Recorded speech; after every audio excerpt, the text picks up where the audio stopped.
Okay, yes.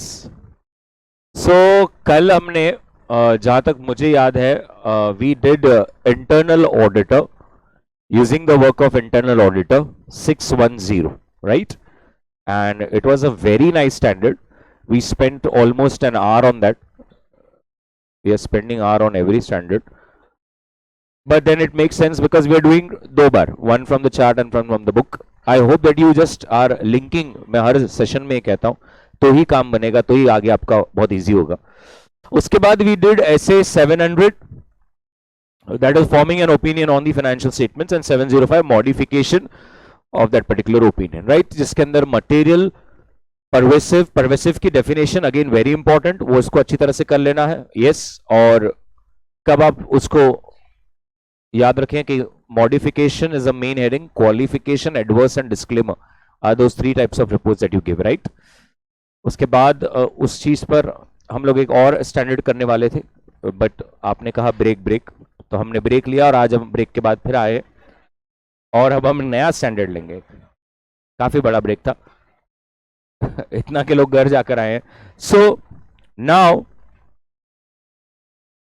We will do essay 706 और 706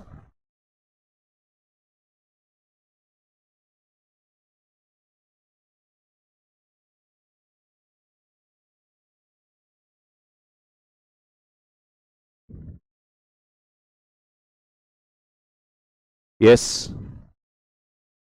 और जैसे मैंने कहा 706 बडी EMP OMP in the audit report. EMP OMP, emphasis of matter para and other matter para. बहुत सरल standard है एकदम अच्छी तरह से. Emphasis of matter para and other matter para. बातें मत कीजिए, अभी भी छोटी छोटी बातें चल रही है, मेरी रिक्वेस्ट है मत कीजिए वैसा. हो गया, आप सब सेटल हो गए हैं, राइट? EMP and OMP. अब ये ईएमपी और ओएमपी क्या होता है, थोड़ा अगर आप फोकस करें, मैं आपको क्या बोल रहा हूं. इन पैराग्राफ्स की हेडिंग जब भी आप डालेंगे, मतलब आप एक हेडिंग डालेंगे एम्फोसिस ऑफ मैटर पैरा, और उसके नीचे आप जो भी लिखेंगे, या अदर मैटर पैरा, उसके नीचे आप जो भी लिखेंगे, उसका ये क्लियर अर्थ है. एक ऑडिटर अपने यूजर को बता रहा है, इतना बड़ा एनुअल रिपोर्ट है, बहुत सारी चीजें हैं, मुझे तो पता है तू सब नहीं देख पाएगा, देखा तो बहुत ही अच्छा, बट प्रायोरिटी पर, इन मैटर पर ज्यादा फोकस दीजिए. That is EMP. ईएमपी का मतलब है कुछ ऐसे मैटर्स उस हेडिंग को डालने के बाद लिखने के जिस पर आपको यूजर का खास ध्यान लाना है. आपको ऐसा लगता है कुछ हो ना हो, इसको मिस मत करना. बात समझ में आ रही है? तो फिर इसको दो नाम क्यों दिए, ईएमपी एंड ओएमपी? ईएमपी का मतलब ऐसे इंपॉर्टेंट मैटर्स जो यूजर ने पढ़ने चाहिए. ऑडिटर कह रहा है बॉस इसको मत इग्नोर करो, ये बहुत इंपॉर्टेंट है, और उस मैटर का डिस्क्रिप्शन, उस मैटर का explanation is already there somewhere in the financial statements. आपको बस उसको वो पेज नंबर, वो हेडिंग, वो कौन से सेक्शन में कहां पर है, वो लिखकर उसको वहां पर पहुंचाना है. ओएमपी का मतलब है ऐसा कोई मैटर, ऐसी कोई चीज जिस पर आपको उस यूजर का ध्यान लाना जरूर है, बट वो मैटर पूरे फाइनेंशियल स्टेटमेंट्स में कहीं भी नहीं है. So if you want to bring attention of user to any particular thing which is already there somewhere in the financial statements, put the heading EMP. और आपको ऐसा लगता है कि यार ये ऐसी कुछ दो चार बातें हैं जो कहीं पर फाइनेंशियल स्टेटमेंट्स में है नहीं, तो मैं बता रहा हूं आने वाले समय में हो सकता है, वो हेडिंग के लिए आप यूज करेंगे ओएमपी. क्या पहले ये सबको समझ में आया कि ईएमपी और ओएमपी क्या डिफरेंस है दोनों में? और ये हम क्यों लिखते हैं ऑडिट रिपोर्ट के बाद इसको एक अलग से हेडिंग डालकर क्यों लिखा जाता है? क्योंकि आपको यूजर का इन एक दो चीजों पर बहुत ध्यान लाना है. आपको लगता है user do not miss this is very important. Are you getting what I am trying to tell you? That's EMP OMP. So what is the scope? इस पर्टिकुलर स्टैंडर्ड के रिलेटेड बुक में हार्डली 2 क्वेश्चन है या 3 ही question है. Institute का इस पर इतना कोई फोकस दिख नहीं रहा मॉड्यूल से, चार्ट में ज्यादा है. पूरा देख लीजिए फिर आप समझेंगे. So the standard deals with additional communication when you want to draw the user's attention. Can you see this? Which may or may not be presented or disclosed in the financial statements. अब ऐसा क्यों बोला वो may or may not? क्योंकि वो EMP भी हो सकता है, OMP भी हो सकता है. इतना क्या ध्यान लाना है उसका? इतना क्या ऐसा है? अरे because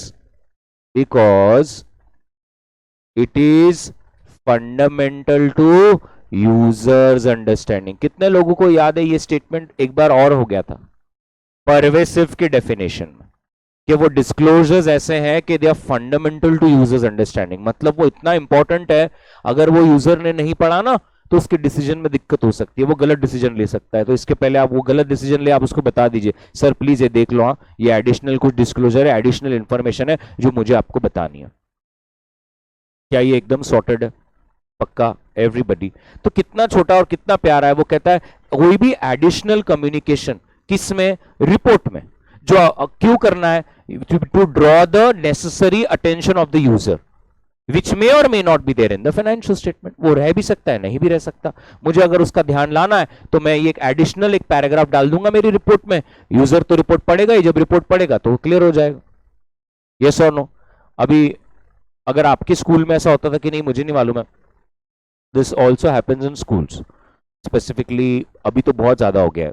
यू नो ना, there is state board, then there is CBSE, and then there is ICSE, and there is IGCSE, and then there is IB. yes हाँ वो अभी तो सर एकदम बहुत ज्यादा हो गया. तो आप अगर ऐसे कुछ स्पेसिफिक बोर्ड्स के रिपोर्ट्स देखेंगे ना, अपना तो मतलब I am from state board, I have done state board से. तो हमारा तो ऐसे सब्जेक्ट रहता था 100 और बाजू में मार्क्स और नीचे रैंक आता था, क्या आया क्लास में रैंक, और पहले 3 रैंक होल्डर्स का बोर्ड पे नाम आता था, बोर्ड पे. और सबके पेरेंट्स ऐसे आते हैं टीचर को, ऐसा 3 लोगों के नाम हो, हमेशा वही स्टैंडर्ड रहते हो 3, बस उनमें ही वो रहता हो. अपने को वो फर्स्ट का कभी सेकंड हुआ, सेकंड का कभी, ऐसे ही होता है. आपके स्कूल में भी ऐसे ही होता था. और मुझे मम्मी बोलती थी अपना कब आएगा? बोला ऐसा नहीं, नजर लगती, ज्यादा आंखों में आए तो नजर लगती. ओके तो लेकिन अभी का आप रिपोर्ट देखेंगे ना, इतना रिपोर्ट कर दे रहे, माय गॉड. इतना तो अगर आपको जेट एयरक्राफ्ट उड़ाना है तो उसके मैनुअल में भी नहीं है चेकलिस्ट. इतनी चेकलिस्ट है. पंक्चुअलिटी, ये स्किल्स, वो स्किल, टाइमलीनेस, उतना इतना दे देते आप. मतलब एक टाइम के बाद आपको बोर होना चालू होता है कि बच्चा पागल तो है, इसमें क्या है, इसने इतना क्या देखने का, इसमें इतना क्या है, इसका इतना इतना एनालिसिस. एकदम ऐसा आप देखेंगे 50-50 पैरामीटर्स पे. लेकिन फर्स्ट पेज पे दे स्पेसिफिकली से those parameters which are red in mark should be taken on a priority basis. और सच में उसको एक अलग कलर दिया हुआ रहता है. तो ऐसा ही रिपोर्ट है. रिपोर्ट में बहुत सारी चीजें, अभी आगे देखेंगे अपन कारो भी लेने वाले कल, बहुत सारी चीजें मेंशन होगी. आप समझ रहे हैं ना? बस यहाँ पर इसका फोकस ये है, कुछ स्पेसिफिक चीजें भी पढ़ लो ना तो बहुत हो जाएगा. तो इसलिए वो आप ईएमपी ओएमपी डाल के रख. आपको ऐसा लगता है सर ऐसा कुछ इतना प्रायोरिटी वगैरह नहीं, तो आपको कौन बोल रहा है आपके रिपोर्ट में ईएमपी ओएमपी डालो? मत डालिए. याद है ना वो टाइटल, एड्रेस ही, अरे बोलो intro, management responsibility, auditor responsibility, auditor opinion, तुमने उसको अगर मॉडिफाई किया होगा तो वो कंक्लूड कर, और अपना डेट साइन प्लेस बोल के डाल दो. आपको लगता है तो आप इसको यूज कर सकते हो. बात समझ में आ रही है? देखिए 2 डेफिनेशन आपको तुरंत मिल गई. डेफिनेशन वाले जो है वो अपनी बुक को भर रहे हैं.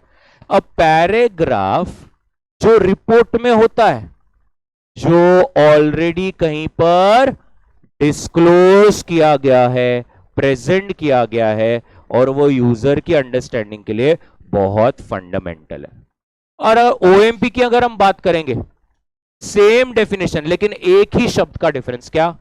ये देखिए, other than those presented and disclosed. Other than those, ये एक ही डेफिनेशन में शब्द है, मतलब वो कहीं और पर मेंशन नहीं है, लेकिन यूजर के अंडरस्टैंडिंग के लिए बहुत इंपॉर्टेंट है और इसीलिए हम इसको बता देना चाहते हैं।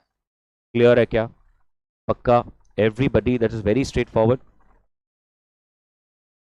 नेक्स्ट,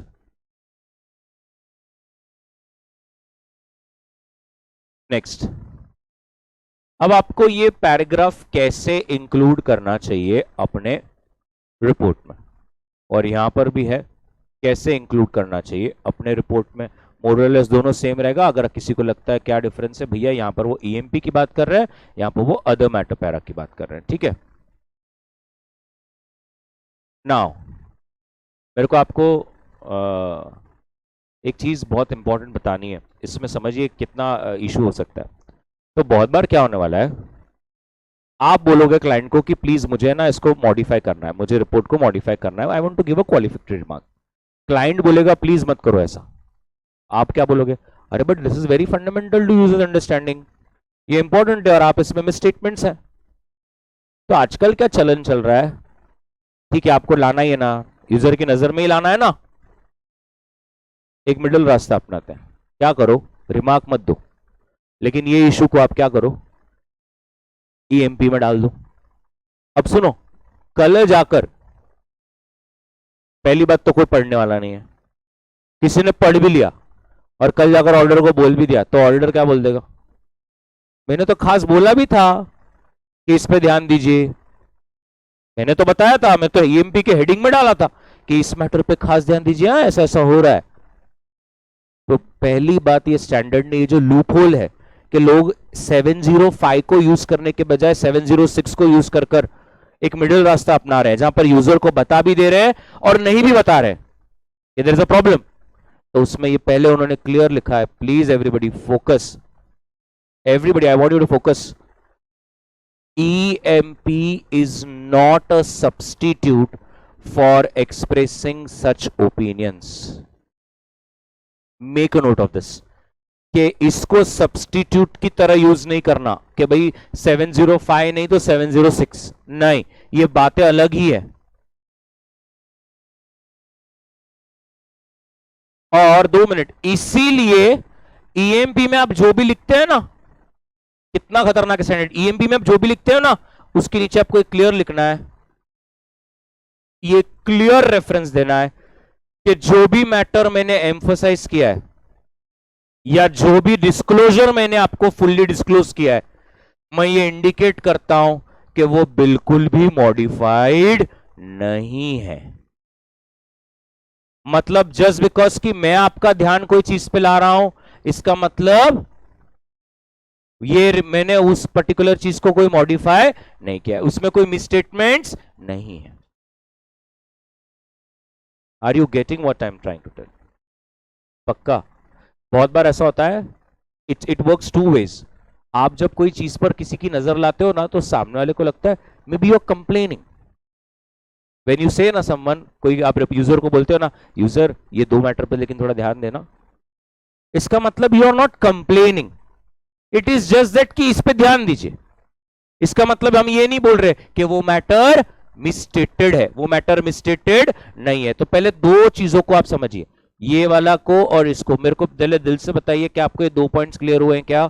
नंबर 1, वो कह रहे हैं इसको सब्सटीट्यूट की तरह यूज ना करें, और जब भी आप ईएमपी में कुछ बातें लिखते हैं ना, तो एक क्लियर रेफरेंस दीजिए कि वो मैटर्स पर आपकी कोई मॉडिफिकेशन नहीं है, वो मैटर्स मॉडिफाइड नहीं है, वो मैटर्स मिसस्टेटेड नहीं है। इसे हिंदी में लिखिए, इंग्लिश में लिखिए, those matters in EMP are not materially misstated, it is only that I want your focus, it is only that I want your attention. बिल्कुल ऐसा मत सोचिए कि मैं आपको बोल रहा हूं कि ये मैटर्स में प्रॉब्लम है, देयर इज नो प्रॉब्लम, कोई मिसस्टेटमेंट नहीं है। क्या ये बात क्लियर हो गई? मैंने आपको 4th पॉइंट और 7th पॉइंट बताया, क्या यहां तक एकदम क्लियर हो रहा है?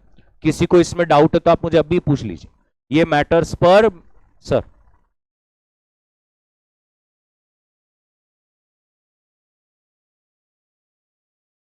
ईएमपी में वही मैटर्स लिखना है जिसके रिलेटेड कोई मॉडिफिकेशन नहीं है। 706 can not be used when there is 705, मैंने ऐसा कभी बोला नहीं है।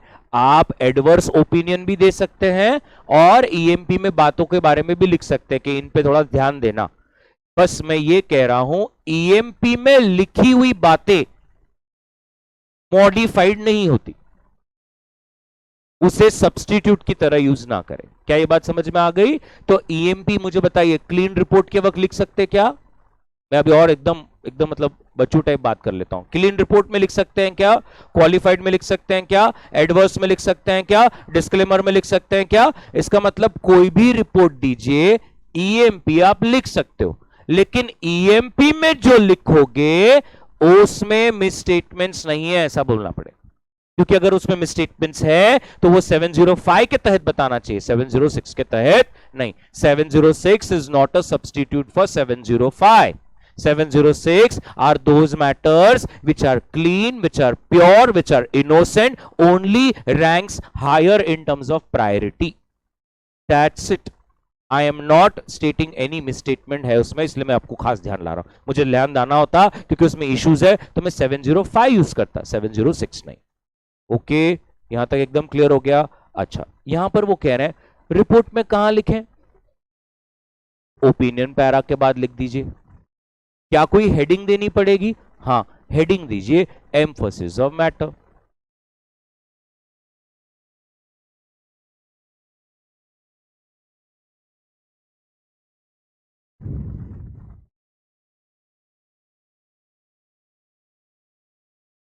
परफेक्ट। जो सबसे पहला पॉइंट, जो अब हमने पूरी डीप कहानी ही समझ ली, ऑडिटर हैज ऑब्टेन्ड एविडेंस कि मैटर इज नॉट मटेरियली मिसस्टेटेड। उसमें वो बातें ना लिखें जो मिसस्टेटेड। अगर वो मिसस्टेटेड है तो फिर वो 705 में जाएगा, 706 में नहीं जाएगा। ईएमपी में सिर्फ वही बातें आएंगी जो कहीं ना कहीं फाइनेंशियल स्टेटमेंट्स में प्रेजेंटेड है या डिस्क्लोज्ड है। आप बस उसका वो पेज नंबर, वो पैरा नंबर पर लेकर जाएंगे। अब ये देखिए ना, ये कितना इंपॉर्टेंट पॉइंट है यार।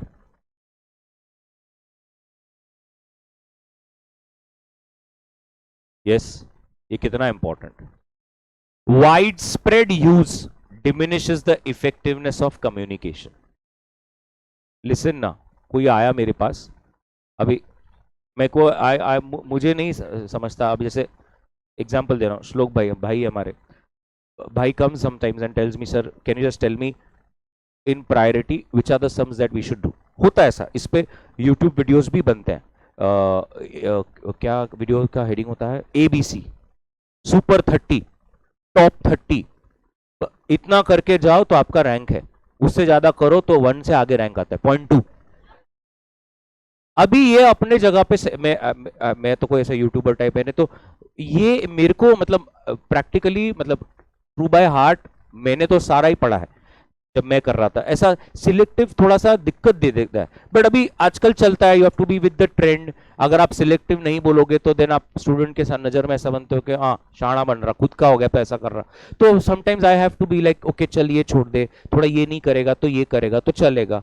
बट दिस क्या छोड़ना और क्या पकड़ना is something that you have to do, right? Someone coming and telling you के काम कर, प्रोसेस कॉस्टिंग कर, स्टैंडर्ड मत कर, एग्जांपल दे रहा हूं, बट अगर वो आपका स्ट्रेंथ है तो आप उसको क्यों छोड़ेंगे ना?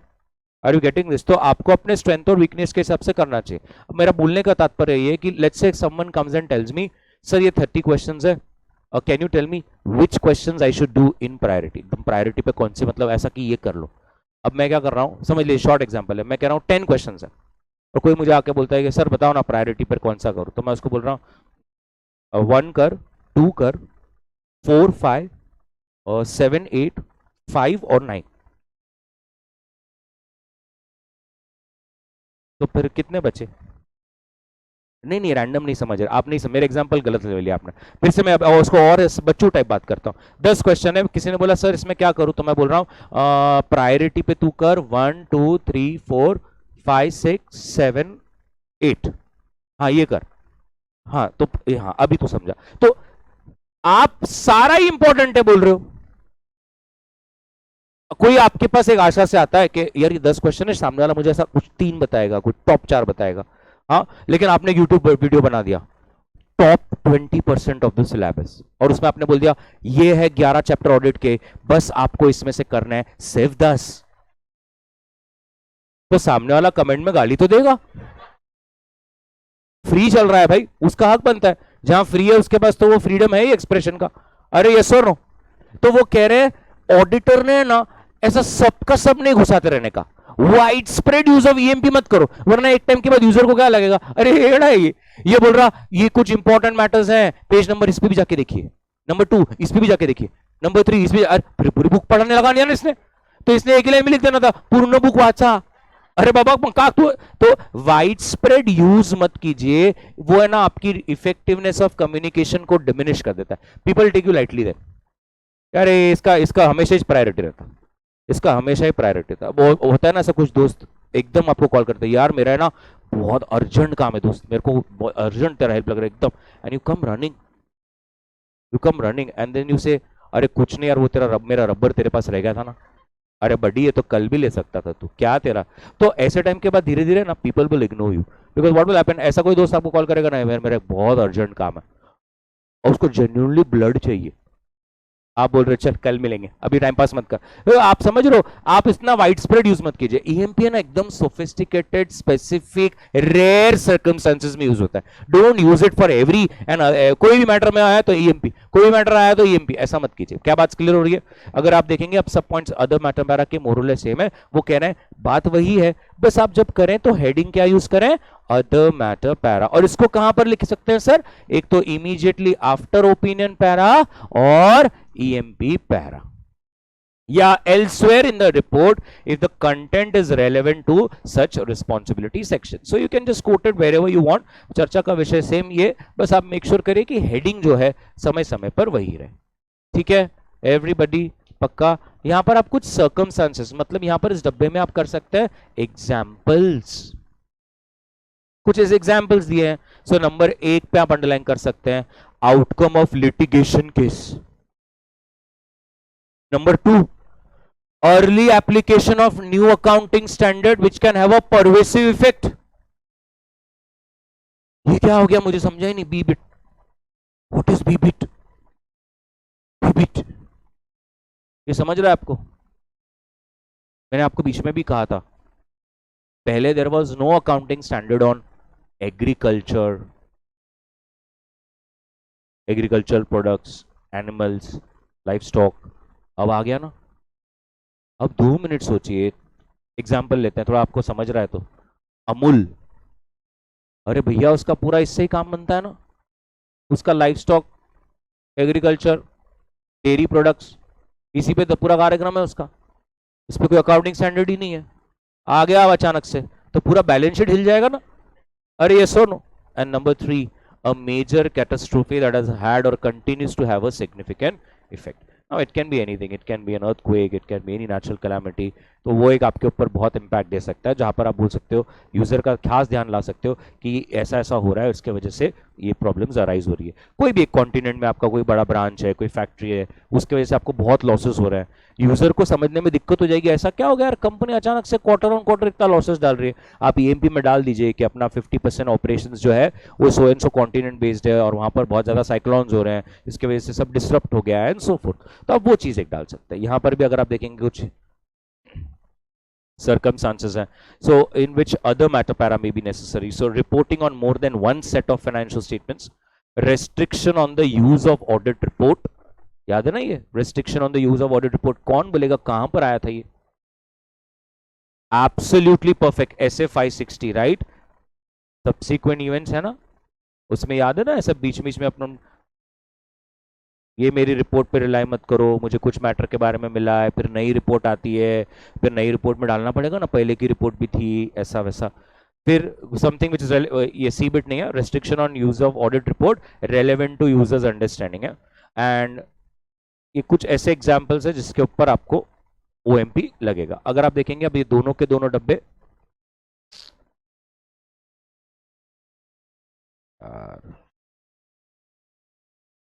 ये दोनों के दोनों डब्बे की एरोज अब लास्टली जा रही है कम्युनिकेशन। तो ये क्या कह रहे हैं कम्युनिकेशन का, सबसे पहले सुन लीजिए, ईएमपी और ओएमपी जब भी आपको अपनी रिपोर्ट में डालना हो, सबसे पहले टीसीडब्ल्यूजी मैनेजमेंट को भी बताइए कि सर मैं ना ये मैटर पे खास फोकस लाने वाला हूं।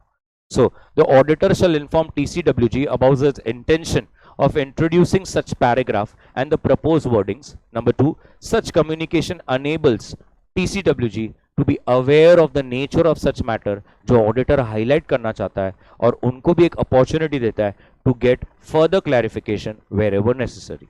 Where the inclusion of OMP on a particular matter occurs on each successive engagement, the auditor may determine that it is unnecessary to repeat such communication on each engagement. Right मतलब वो ये बोल रहे हैं कि अगर कोई एक पर्टिकुलर मैटर है जो मोरलेस हर एंगेजमेंट आप बताते ही हो अपने ओएमपी में, तो बार बार मैनेजमेंट को उसके बारे में बोलने की जरूरत नहीं है. बट जब भी आप कुछ ईएमपी ओएमपी में डालो ना, कुछ इंपॉर्टेंट आप बताने वाले रहे ना, तो पहले एक बार टीसीडब्ल्यूजी को बता दीजिए कि देखो मैं ऐसा ऐसा आप अभी बताने वाला हूँ. मैं अगर मेरी रिपोर्ट में लिखूंगा तो 2 लोग नहीं देखने वाले रहेंगे, तो अब 2 लाख लोग देखेंगे शायद कि यू नेवर नो. मैनेजमेंट फटाफट और 2-4 कुछ बातें बोल दे कि अरे सर मत कीजिए, मैं बताता हूँ सच क्या है. फिर शायद 706 से 705 चला जाए.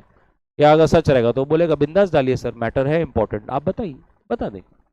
बट बताने से पहले उनको एक बार बता दीजिए कि आप क्या डालने वाले हैं ईएमपी और ओएमपी में. बस इतना ही ये स्टैंडर्ड है. याद है तो क्लियर है. तो मैं अगर आपके जगह पर होता है कि ईएमपी ओएमपी का आपको डेफिनेशन क्लियर हो जाना चाहिए. अगर हम एक बाइफर्केशन बना लेना हो, ऐसा क्वेश्चन आ सकता है distinguish between EMP and OMP, तो आप एक डेफिनेशन डाल दें. नंबर 2, दोनों की हेडिंग, रिया मैम हैप्पी बर्थडे, तो आपको पहले हेडिंग डालना पड़ेगा ईएमपी ओएमपी. नंबर 3, इसकी प्लेसमेंट आपका ईएमपी रिपोर्ट के बाद रहेगा और ओएमपी की जो प्लेसमेंट रहेगी वो ईएमपी के बाद रहेगी.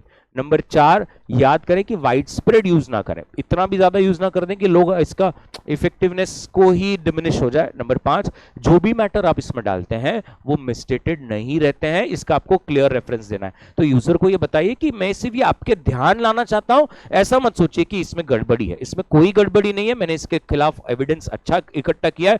गड़बड़ी होती तो मैं 705 में बताता, मैं सिर्फ इस पर आपका ध्यान लाना चाहता हूं, इसमें कोई गड़बड़ी नहीं है. क्या ये एकदम क्लियर हो गया? इस पर किसी को कोई दिक्कत नहीं? बहुत बढ़िया. एक बार अगर आप अपने बुक में एक बार आ जाएं तो 24, 25 को पढ़ लीजिए. 24, 25, 26 को पढ़ लीजिए जल्दी से. 24, 25, 26 बातें मत कीजिए. मैंने कहा 24, 25, 26. काफी बच्चे पेज पूछ रहे हैं. एक मिनट सर. 237. चलिए बातें मत कीजिए बड़ी ना, ना बड़ी ना.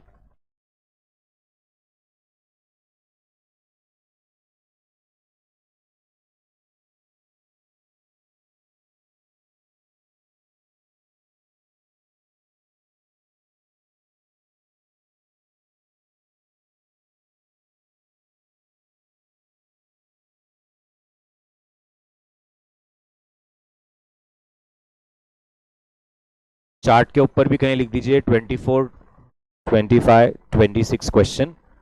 3 ही क्वेश्चन है, छोटा सा स्टैंडर्ड है, और आप देखेंगे तो आपको सारी चीज मेरे चार्ट में दिखेगी, कुछ भी ऐसा रह नहीं जाएगा. आराम से पढ़ लीजिए, पहले एक बार ड्राइंग बना लीजिए फिर पढ़िए.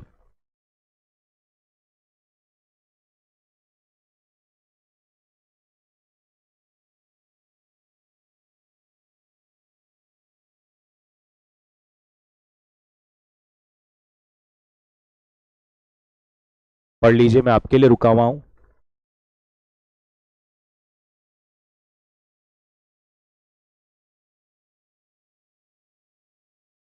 हाँ, आप 1-2 लाइन मैटर के बारे में डिस्क्राइब करते हैं. This particular matter is in with reference to a long pending suit with so and so matter again the high court. The matter ka result has come, which has been clearly explained with all the facts and circumstances on page ऐसा. Accounts में second number theory. हाँ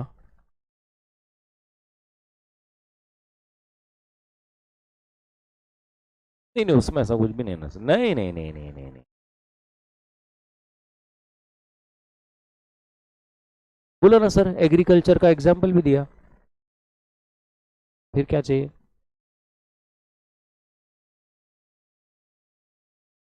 कर सकते आप। Any new thing that comes up, वो तो ऐसा बोलना चाह रहे हैं कि कोई अगर अकाउंटिंग ट्रीटमेंट नहीं आ जाती है, जिससे फाइनेंशियल स्टेटमेंट्स का पूरा डिस्क्लोजर प्रेजेंटेशन ही बदल गया, तो भी आप यूजर को उसके बारे में बता सकते हो कि अरे देखो हमने एक अलग ट्रीटमेंट फॉलो करी है जिसकी वजह से ये सब हो गया है। हाँ, क्योंकि वो प्रेजेंट है ना financial statements, already there in the disclosed. Sir if you feel that is very major and you want to bring attention of the user तो आप कर सकते हैं। बाकी ये जो आप बोल रहे हो ना कि मैंने पॉलिसी बदली, ये नोट्स टू अकाउंट्स में वैसे भी आ जाता है, और जनरल मैटर है, मतलब पॉलिसीज बदलना हर कंपनी में होते ही रहता है, तो उसको ईएमपी में नहीं डालते।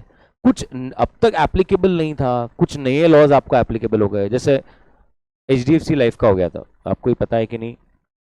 भाई को पता है, लास्ट ईयर 31 मार्च को बजट में कल जैसे 3% चढ़ गया, बिकॉज एवरीबडी वो लाइक क्या भी इस पे फिर से लाते क्या, एटीसी का उड़ गया ना न्यूज़, आपके रिजीम में आप डिडक्शंस वगैरह नहीं ले सकते। और पहले उसमें ऐसा था 5 लाख प्लस की पॉलिसीज अगर आप ले, ऐसा अलाउड था, 5 लाख प्लस की पॉलिसीज ले तो उस पर बड़े बड़े HNIs people use to plan, क्योंकि 5 लाख की पॉलिसी लेने की वेल्थ पॉलिसी रहती है, सबकी है, ICICI लाइफ की, HDFC लाइफ की, जो मैंने आपको बोला था कि 5-5 लाख 10-10 लाख का प्रीमियम हर साल भरने का, और 7 years के बाद you get a return. HNI के लिए this makes sense because everything is a tax free plus you get a return. तो जैसे अगर आपने देखा होगा celebrities specifically invest in bonds which give 6 and 7% return. अब हमारे लिए और आपके लिए 6 और 7 ऐसा लगेगा 6 के, बट वो उनके लिए बहुत सेंस बनता है, क्योंकि वैसे भी वो लोग 30-33 सर्चर पकड़ के स्लैब्स में आते हैं, and these are all tax free. तो पूरा 6% मिलना इज बहुत बड़ी बात उनके लिए, तो they are the one who early फटाफट सब्सक्राइब कर लेता है। तो अभी वो HDFC लाइफ अपने EMP में डाला था कि भाई इतना इम्पैक्ट अभी आ जाएगा आने वाले समय में अपने बिजनेस पे, बिकॉज गवर्नमेंट ने ही रेस्ट्रिक्ट कर दिया है ऐसी पॉलिसीज को बेचना। तो ऐसा आप कुछ डाल सकते हैं स्पेसिफिकली अगर कुछ मेंशन है तो। 3 क्वेश्चंस पढ़ने हैं, 24, 25, 26। जो बच्चों ने पढ़ा उन्हें दिख रहा है कि ओके और एवरीथिंग इज सेम, एग्जाम्पल्स ही है, कुछ भी नहीं है। मेरे चार्ट में ज्यादा है मुझे जहां तक लगता है, क्वेश्चन में 24, 25, 26 में ज्यादा कुछ भी नहीं है।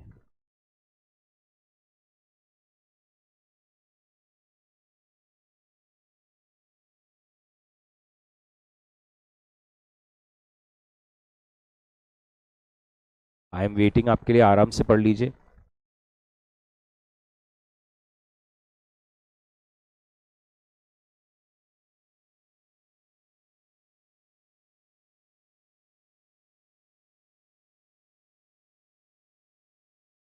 To standards that you are doing पूरा चार्ट में ज्यादा है और इसमें कुछ भी नहीं है।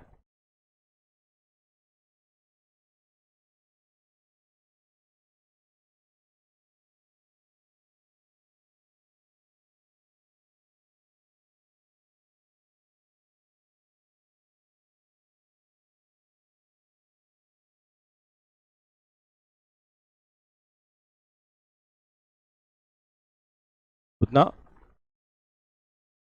Okay. I want you to come to 710, 710,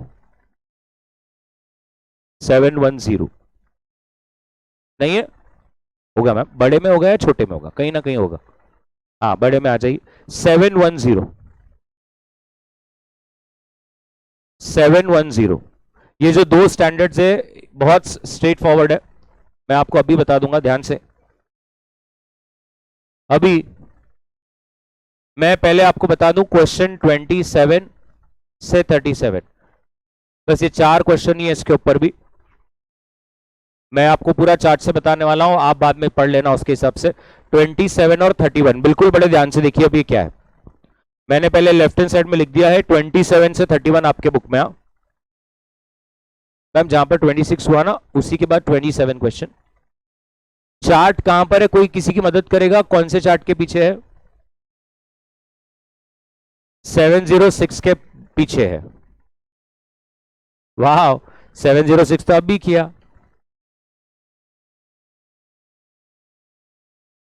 आप लेट आए ना मैम।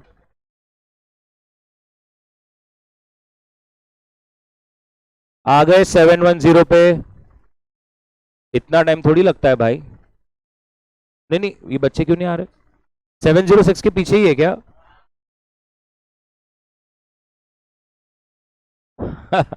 600 के बाजू कह रहे हैं भाई।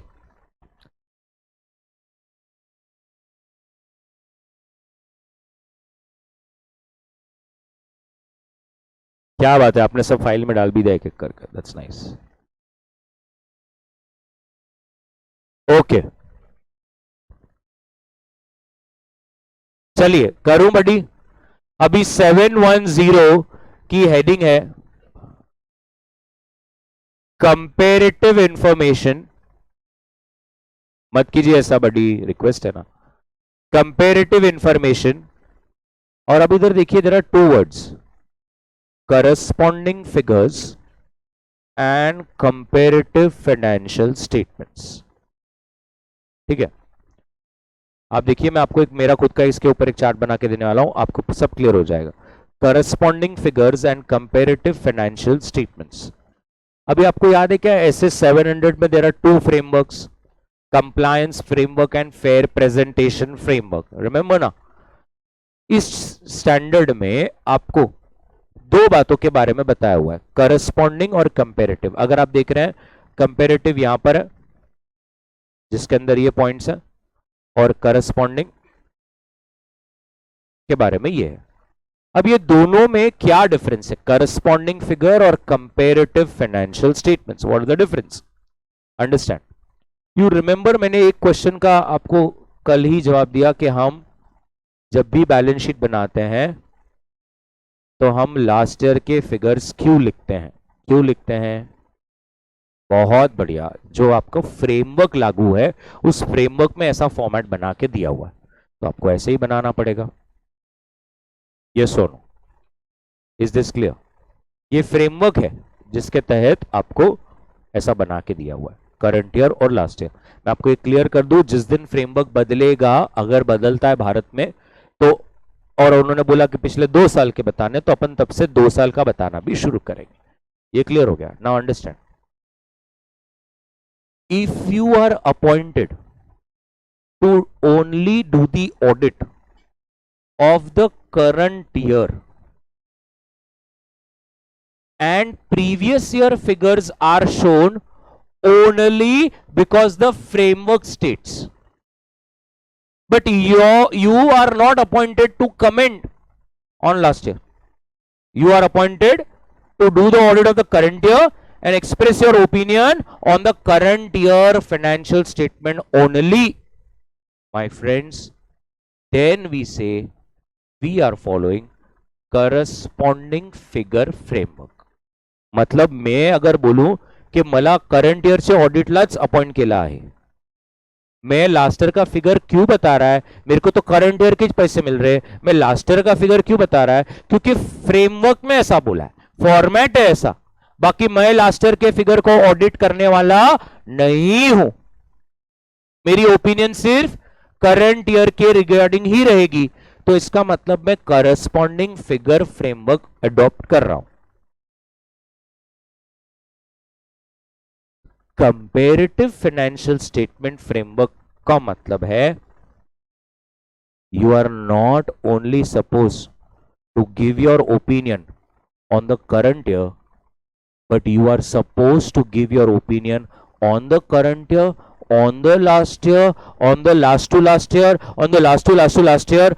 जैसे आपकी एंगेजमेंट में बोला गया है कि हमें आपकी ओपिनियन पिछले 4 साल के फाइनेंशियल स्टेटमेंट्स पे चाहिए, और इसीलिए आप पिछले 4 साल के फाइनेंशियल स्टेटमेंट्स पे अपनी रिपोर्ट दे रहे हो, क्योंकि आपको अपॉइंट वैसा किया गया है। तो इसका मतलब आप फॉलो कर रहे हैं comparative financial statement framework.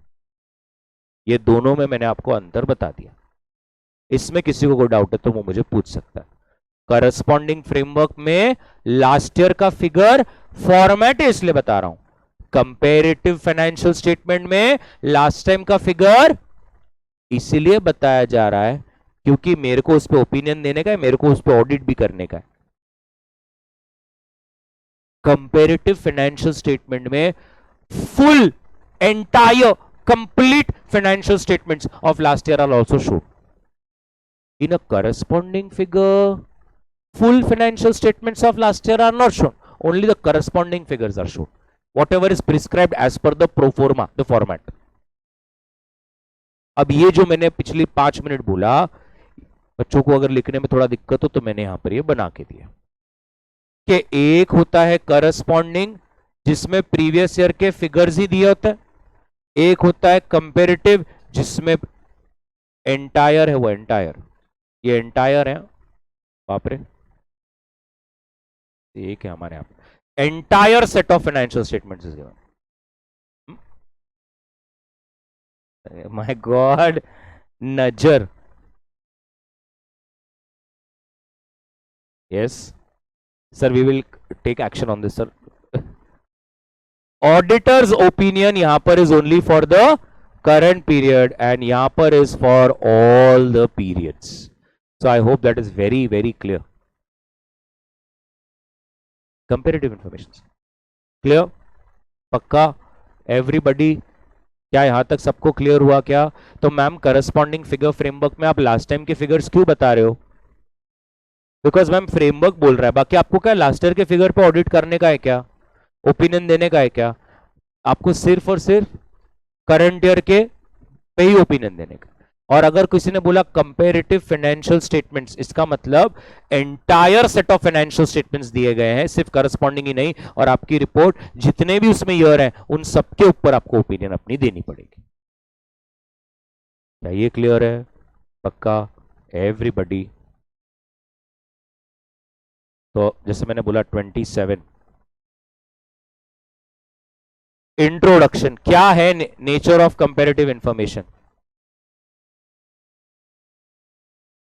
Question, explain the difference between two approaches. क्या डिफरेंस है ये दोनों में? क्वेश्चन 27 उसी के ऊपर बोल रहा है, क्या डिफरेंस है दोनों में? तो वो कहता है पहली बात तो दो अप्रोच है। कौन से दो अप्रोच है? एक करस्पॉन्डिंग, एक करस्पॉन्डिंग, एक कंपेरेटिव। हाँ, और उसमें डिफरेंस क्या है? इन अ करस्पॉन्डिंग ओपिनियन करंट पीरियड पे है, इन कंपेरेटिव ईच पीरियड पे है, जितने भी प्रेजेंट हुए हैं। ये है सिंपल, पहले तो दो अप्रोच।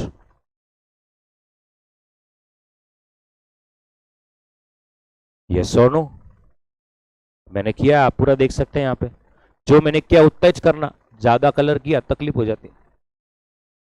दो अप्रोच है, दोनों की रिस्पॉन्सिबिलिटी बताई है। करस्पॉन्डिंग फिगर रहा तो कैसा, कंपेरेटिव रहा तो कैसा। करस्पॉन्डिंग में करंट पीरियड पर ही ओपिनियन दीजिए, कंपेरेटिव में हर वो पीरियड जो प्रेजेंट किया गया उस पर आपको अपना ओपिनियन देना पड़ेगा।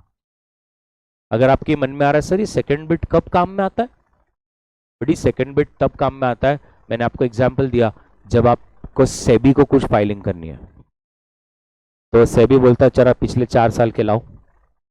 कभी कभी बैंक्स में मैम अप्लाई करते हो, बैंक वाले कहते हैं हमको पिछले 3-4 साल के ऑडिटेड चाहिए। यस और नो? पक्का? ऐसे मेरे को नजर में आए हैं, मैं गलत, एक गलत स्टोरी है। तो आपको मालूम है ना डॉक्टर्स का कितना खर्चा होता है डॉक्टर बनने के लिए, राइट? डॉक्टर बनने के लिए जेन्यूनली बहुत खर्चा है। यस, और अच्छा हुआ कि अपन सीए कर रहे हैं। देखिए, इच्छा सबकी होती है एक दिन साइंस में जाने की, but it's good that we are here, और मनी मन आप भी खुशी हैं कि आप इधर हैं, राइट? क्योंकि मैंने हमेशा से कहा है कि अपनी बैलेंस शीट टैली नहीं हो रही, वहां पेशेंट भी टैली नहीं होगा, तो फिर प्रॉब्लम हो सकता है सर। आपने हार्ट निकाल दिया, किडनी निकाल दी, और आप ऐसे बाहर आके बोल रहे हो बैठ रहा नहीं, तो सस्पेंस में खड़ा करूं क्या? नहीं होता है वैसा। जो हो रहा है ना, भगवान अपना अच्छा ही कर रहा है। अरे एक मिनट ना, आई हैव सीन, नहीं नहीं होता है ऐसा, करते भी है। तो वहां तो इमॅजिन ही करेंगे तो आपको लगेगा की चांगलं मी जिथे आहे। मला हे सांगायचं आहे, आय हैव सीन डॉक्टर बनते बनते, क्योंकि आजकल कंपटीशन इतना है, India 140 CR we have crossed it's, and सिर्फ वो नॉर्मल से नहीं होता ना, डॉक्टर आगे MD ऐसा पोस्ट ग्रेजुएशन वगैरह करना पड़ता है, फिर उसमें स्पेशलाइजेशन, और उसमें भी आपको तो मालूम है इंडियन कम्युनिटी अपना कैसा है कि आपने अगर चार्ज ज्यादा कर दिया तो फिर कोई आएगा नहीं आपके पास। उन सबको चाहिए कि 20 रुपए में मेरा हार्ट, बॉडी, ब्रेन सब स्कैन हो जाए। आप जैसे ही बोलेंगे 3-5 हजार, नहीं नहीं मर जाऊंगा लेकिन नहीं दूंगा, तो ये ट्रेंड है। अब कैसे करेगा बेचारा, वो उसने इतना इन्वेस्ट किया हुआ है, राइट? तो बट फिर भी कितने सारे ऐसे मैंने डॉक्टर्स देखे हैं, आप जैसे फर्स्ट टाइम जब CA बन जाओगे and you will start earning, अभी तो उनकी अर्निंग भी शुरू नहीं हुई, बट वो 3-4 साल बैक टू बैक अननेसेसरी ज्यादा इनकम बताते हैं। इनकम है भी नहीं फिर भी बताते हैं। तो वो सीए को जाके बोलते हैं, सीए साहब आप मेरा एक काम करो, 20 लाख का इनकम बता दो। वो सीए बोल रहा कितना है तेरा, करोड़ है क्या, ये छुपा रहा है ना। अरे सर 1 लाख ही है, तो ये फिर 20 क्यों बता रहा, टैक्स भरने को आएगा ना।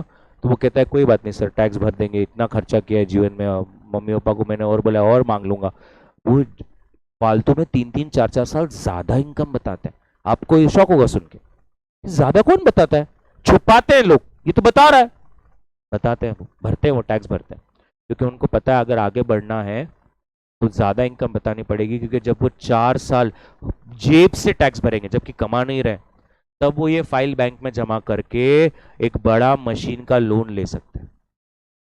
वरना इतनी बड़ी मशीनरी, हैवी मशीन रहता है ना, कलर डॉपलर स्कैनर ये सब रहता है उनका ना, मशीन नहीं डाल देते कि अंदर आदमी को सीधा, ऐसा कुछ तो भी बड़ा बड़ा मशीन रहता हो।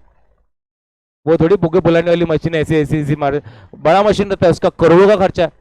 अब आपकी इनकम थोड़ा सोचिए, आपका इनकम है 1 लाख 2 लाख 4 लाख 5 लाख, नया नया डॉक्टर है, कौन खड़ा करेगा उसको। तो ये लोग का क्या दिमाग लगाते हैं doctors, they will show income 30 lakhs 40 lakhs 50 lakhs, 3-4 साल बताएगा, सीए का हेल्प करेगा, और फिर बैंक में अप्लाई करता है कि मुझे ये 5 करोड़ का मशीन लेना है। बैंक बोलता है क्या कैपेसिटी पे करने की। अब उसको मालूम है जिस दिन मशीन आएगा फुल कैपेसिटी आएगा, पर अभी तो कुछ भी नहीं है, लेकिन लोन कैसे मिलेगा। बैंक्स को भी समझ गया है, तो बैंक्स क्या बोलते हैं, ये तीन इनकम टैक्स रिटर्न आपने बनाए क्या घर पे एक्सेल में, नहीं नहीं सीए ने बनाया ना, फाइल भी किया ना, ये देखो computation income tax acknowledgement return file. Bank क्या बोलता है, सर मैं एक काम करता हूँ, ये एक सीए है, आप इनसे पिछले 3 साल का ऑडिट करा के आओ। क्या है सर, ये ऑडिटेड रिपोर्ट पे ही हम आगे बढ़ पाएंगे। समझ रहे हैं ना मैं क्या बोल रहा हूँ, फिर अब पिछले 3 साल 4 साल का अपने को करना पड़ता ऑडिट। तो ऐसे ऐसा सोचिए मत कि ऐसा कौन है जो भाई एक ही इसमें 3-4 साल का ऑडिट हो रहा है, होता है, हर जगह होता है। Are you getting what I am trying to tell you, पक्का एवरीबडी। तो मैंने आपको बता दिया, करस्पॉन्डिंग और कंपेरेटिव ये दोनों मैम अलग फ्रेमवर्क्स हैं। एक में आपको सिर्फ करंट ईयर पर ओपिनियन देनी है, एक में आपको एंटायर सेट ऑफ फाइनेंशियल्स में देनी है, not only current year but last year उसके बाद, ठीक है। अब अगर आप चार्ट में आएंगे, आप बोलेंगे काय का चार्ट बनाया इसने, पूरा पूरे पैराग्राफ उठा के चिपका डाला यहाँ पे, मैं करके दूंगा ना सर, आप ऐसे क्यों कर रहे हो, ऐसा ऐसा मत कीजिए ना, इतने मैंने बनाया, आप रुको। अब इधर देखिए करस्पॉन्डिंग फ्रेमवर्क पर अगर हम पूरा मॉड्यूल में जो बोला है अगर वो सीख ले, और कंपेरेटिव में वो वाला पार्ट है अगर वो सीख ले, तो हमारा सॉर्टेड हो जाएगा, बात सही है। अब 1 मिनट रुक जाइए, मैं उल्टा करता हूं, 2 मिनट सुनिए ना। ये जो करस्पॉन्डिंग है, जो बीच का चार्ट है, मैं आपको 3 मिनट देता हूं, आप पहले उसको पढ़ लो, फिर आपको समझेगा जीरो, फिर मैं आपको एक चार्ट बनाऊंगा और आप फिर पढ़ेंगे तो आपको 100% समझेगा। आप करके तो देखिए, 1 मिनट बीच में का पढ़िए, 3 मिनट आपके लिए।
डन, पक्का।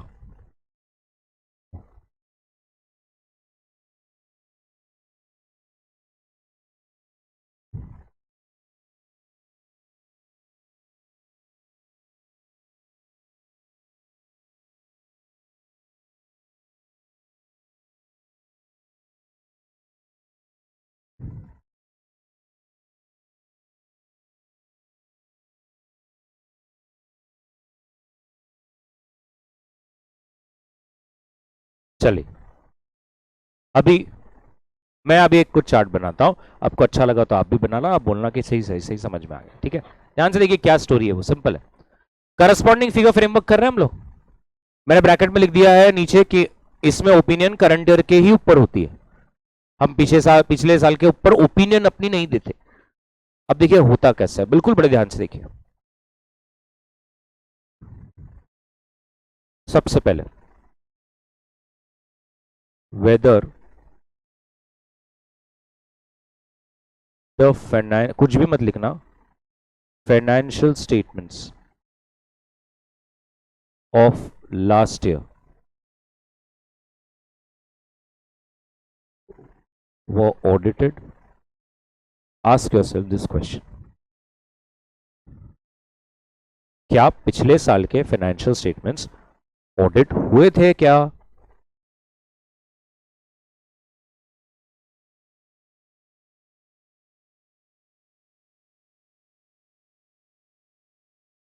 दो बातें हो सकती है, लास्ट टाइम ऑडिट हुआ था, लास्ट टाइम ऑडिट नहीं हुआ था। 2 मिनट, लास्ट टाइम ऑडिट नहीं हुआ था, लास्ट टाइम ऑडिट ही नहीं हुआ, नहीं हुआ। आपको ओपिनियन किस पे देनी है?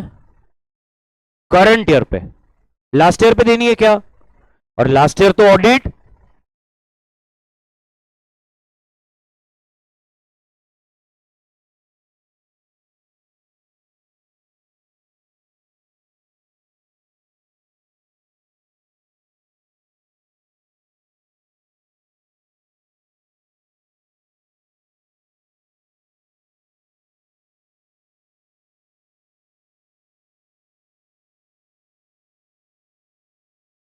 यस और नो? एज पर, ये बात मत करा, as per SA 510 which clearly states initial audit engagement here means, एक तो पिछले साल क्या लिखा था उसमें, दो चीज, एक तो पिछले साल ऑडिट नहीं हुआ था या तो हुआ था but, very good, predecessor audit नहीं किया था। काफी लोग पढ़ रहे हैं, सुनो ना, पिछले साल अगर ऑडिट नहीं हुआ था तो क्या आप करस्पॉन्डिंग फिगर्स को कुछ भी नहीं देखेंगे क्या? देखना पड़ेगा। कौन से स्टैंडर्ड के हिसाब से? 510 के हिसाब से, क्योंकि 510 में क्लियरली लिखा है, माना पिछले साल ऑडिट नहीं हुआ था, करंट ईयर की ओपिनियन है, बट पिछले साल के क्लोजिंग बैलेंस करंट ईयर में ओपनिंग की तरह कैरी फॉरवर्ड होंगे ना, तो क्या हमें वो सारे सही से नहीं देखने पड़ेंगे? तो ऑडिटर बोलेगा मैं ऐसे 510 के सारे कंप्लायंसेस करूंगा और चेक करूंगा ओपनिंग बैलेंसेस में कोई मिसस्टेटमेंट तो नहीं है, उसके रिलेटेड आपको ऑडिट एविडेंस ले लेना है। ये आपके चार्ट का पॉइंट नंबर 4 है। अभी 2 मिनट देख, अभी सिर्फ इतना ही पढ़, अब मेरे लिए पढ़ एक बार।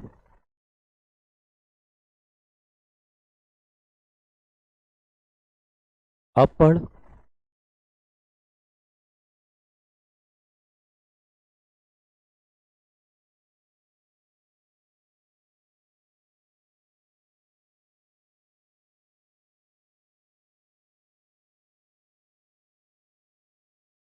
सही है, मैंने देखो कौन से वर्ड्स पर अंडरलाइन किया, ये क्लियर है ना?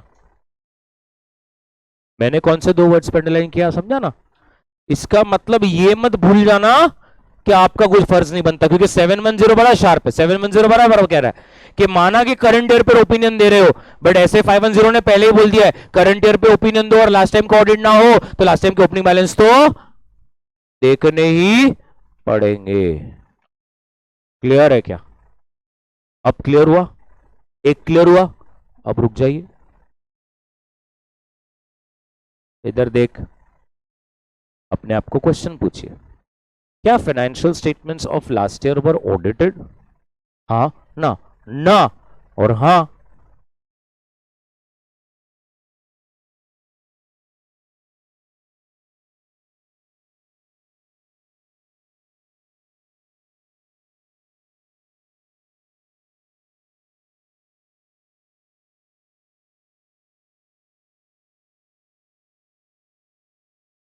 यस, सेम ऑडिटर मैं ही हूं, मैं नहीं किया था, या तो फिर किसी और ने किया था, किसी और ने किया था, किसी और ने किया है, तो आपको सिर्फ मेंशन कर देना है कि मैंने नहीं किया था पिछले टाइम का, किसी और ने किया है, नाम बता दो, टाइप ऑफ रिपोर्ट बता दो, डेट बता दो, और कोई मॉडिफिकेशन वगैरह दिया होगा वो बता दो, मेरा काम खत्म हुआ। मैं क्यों लास्ट टाइम की इस पर टिप्पणी दूं? मेरे को पैसे किसके मिले? करंट ईयर के, मैं तो करंट ईयर पे ओपिनियन दूंगा। तो मैं क्या बोल दूंगा? लास्ट टाइम का किसी और ने किया है, और ये उसका नाम, ये उसकी डेट, ये उसके टाइप, और ये उसके मॉडिफिकेशन इश्यूज। ये आपका कौन सा पॉइंट है?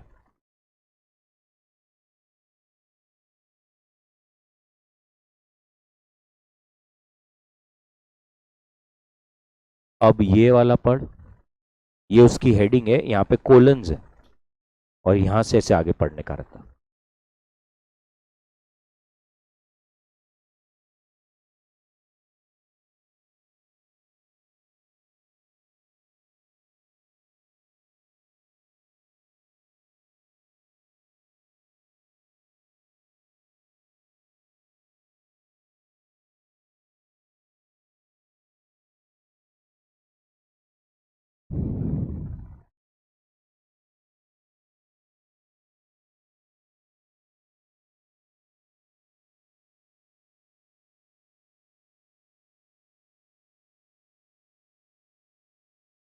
एग्रीड? अब कितना डिफरेंस है पहली बार आपने पढ़ा और अभी पढ़ने में, कि मुझे ये क्लियर हो गया कि लास्ट टाइम मेरी रिपोर्ट का ऑडिट, मेरा ऑडिट हुआ था क्या? नहीं हुआ था। ऐसे 510 I will comply, take evidence कि ओपनिंग बैलेंस में कोई मिसस्टेटमेंट्स नहीं है। दूसरा, हुआ था, हुआ था तो किसने किया? मैंने किया था कि किसी और ने? किसी और ने, किसी और ने किया था ना, उसका नाम बता, मॉडिफिकेशन बता, टाइप बता, डेट बता दे, खत्म। अब क्लियर हो रहा है? अब इधर देखिए,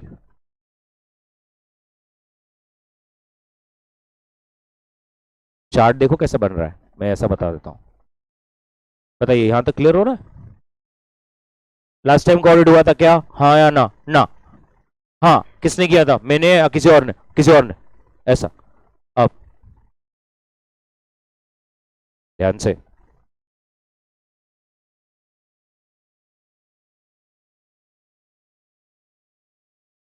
मैंने ही किया था, तो भी दो बातें होती है। अब इधर देखो प्लीज, हाँ इधर देखो, last year comma modified opinion was given for specific matter। कोई एक चीज के रिलेटेड समझो, मैंने मॉडिफाइड ओपिनियन दी थी, that matter is still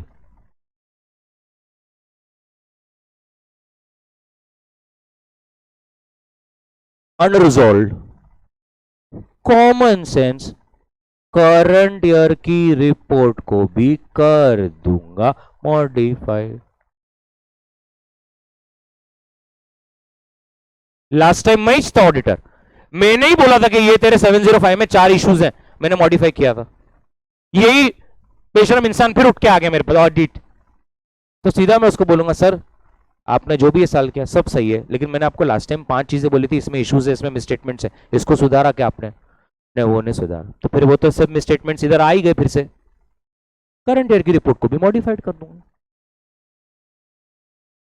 yes और no.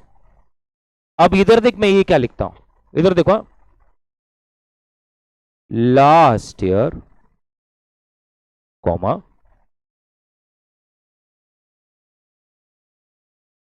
Unqualified slash clean report. Step number 1, मैंने लास्ट टाइम क्लीन रिपोर्ट दी, एकदम चकाचक, but found a misstatement with respect to last year in current year। Last time की report मैंने clean the, current year का audit करने आया, current year का audit करते करते मेरे को एक अचानक चीज मिली कि अरे ये तो पिछले बार का गेम है, अपने से गलती हो गई, अपन ने लास्ट टाइम बताना चाहिए था, ये शाणे अभी अपने को पता चल रहा। लेकिन पता कब चल रहा? अभी। कौन से ईयर के बारे में? पिछले ईयर के बारे में। इधर देखो, current year report modified but only with respect to corresponding figures. बताइए क्या क्लियर हुआ? आप अपनी रिपोर्ट में क्लियर मॉडिफिकेशन करेंगे, लेकिन आप क्लियरली स्टेट करेंगे करंट ईयर की रिपोर्ट मॉडिफाई नहीं कर रहा हूं, modification is with respect to corresponding figures. ये आपका पॉइंट 1 है, यह आपका पॉइंट 2 है। अब अगर आप इसको एक कहानी की तरह देखें, जो आप सबको दिख रहा है, दिख रहा है? नहीं, नहीं देखना है ना साहब, चश्मा की तरफ से आपका सब बराबर है।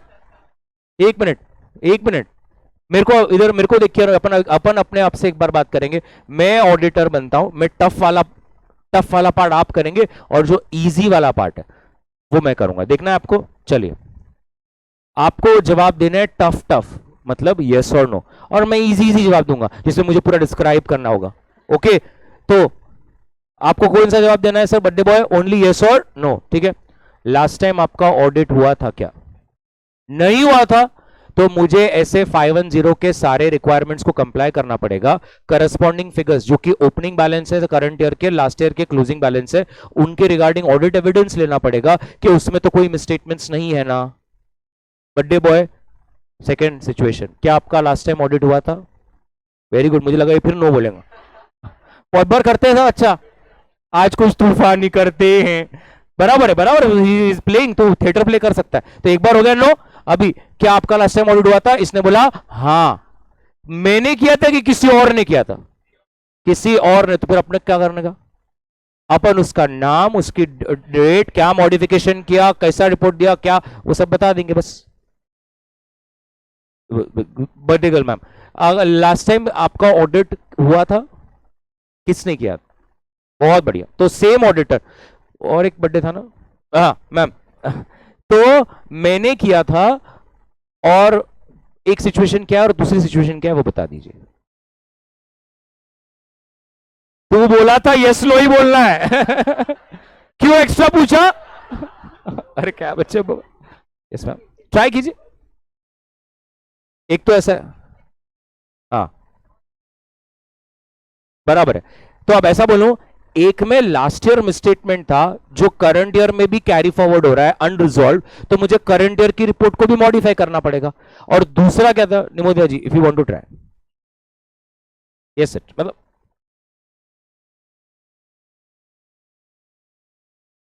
हाँ, ये वो मैंने बोला। वो एक काम करो ना, आप दोनों बोल दो। यस सर, फर्स्ट क्या है? Yes, right.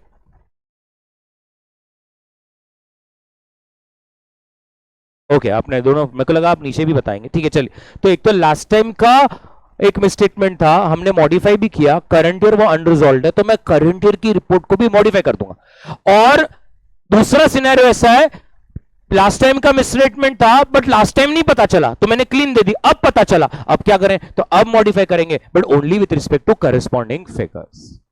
ये चार्ट से ही वो पूरा इतना मस्त होता है। अब मेरे को आप मतलब आपको ऐसा लगता है ना कि घर पे, मैंने जैसे बताया कि अगर आपका कोई छोटा भाई बहन है, उसको बोलिए ये डब्बा एक बार लिख के बता, एक 3 पेज तो जाएगा। आपको 4 मार्क के लिए कितने लिखना है? Single side, single side. अभी मैंने जो ये चार्ट बोला, एवरीबडी, ये जो मैंने चार्ट बोला, दिल से बताइए, if you right all the 4 points properly, आराम से 1.5-2 पेज जाता है बड़ी, आराम से। अच्छा इंग्लिश लिखेगा तो, सॉरी उल्टा हो गया ना, अच्छा इंग्लिश लिखा तो 4 लाइन में हो जाता। I owe you, you misstatement why do, तो फिर ज्यादा जाएगा। Johnny Johnny yes papa, modifying report no papa, telling lies. बस बस बस, ये भी हो रहा है ना सब ऐसे। लोग मुझे पागल समझते, तेरे हो गया? ये क्लियर है क्या? पक्का? क्या चार्ट से 4 पॉइंट क्लियर हो गए क्या दिल से? अब आप सच में चारों एक बार पढ़िए, आपको पूरा क्लियर होगा। एक बार फिर से कमांड बढ़िया हो जाएगा लर्न यार। दो ही तो स्टैंडर्ड हम 1-1 घंटा लेते हैं ना, कितना टाइम ले रहे हैं हम लोग। चलिए कर लीजिए, एक बार फिर से देख लीजिए ना, आपका एक बार का हो जाएगा, फिर मैं आपको चार्ट बनाने के लिए भी समय दूंगा।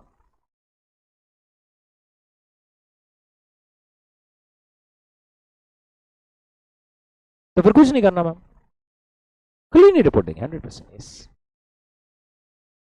सॉरी किसको बताना? अरे पूछे ना सर,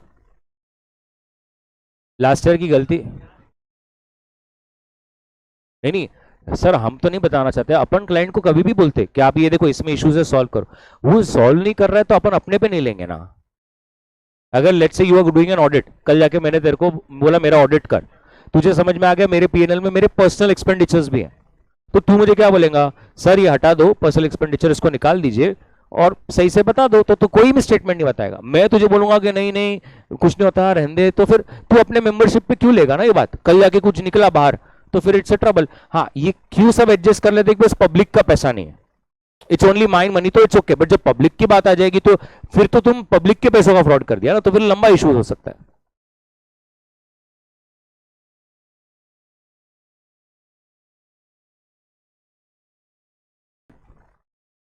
चलिए, माय गॉड, सप्लीमेंट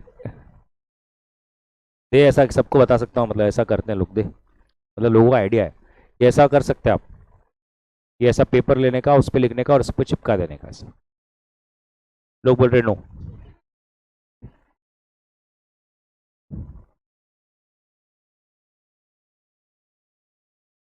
गम नहीं मैम, नहीं स्टेपलर, स्टेपलर मैडम।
चलिए डन है तो मुझे बता दीजिए। ओके, सबने कर लिया है। अब यस, सो नाइस। अब यस, अब इधर देखिए, कंपेरेटिव फाइनेंशियल स्टेटमेंट्स, ये वाला पार्ट पे आपको बताइए ओपिनियन किस पे देनी है, सिर्फ करंट ईयर पे या लास्ट ईयर्स पे भी? तो हम सेम ट्रिक फॉलो करेंगे, गो थ्रू इट, फिर मैं आपको बताऊंगा। कम ऑन, समझेगा आपको और अच्छा।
डन सबका।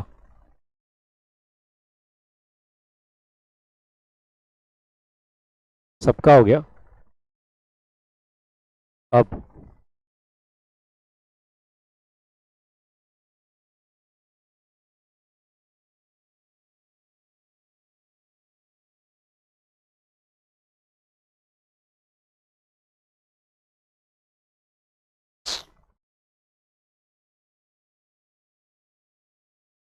अरे राहुल, चलिए कंपेरेटिव आप भी लिख दीजिए, कंपेरेटिव फाइनेंशियल स्टेटमेंट्स।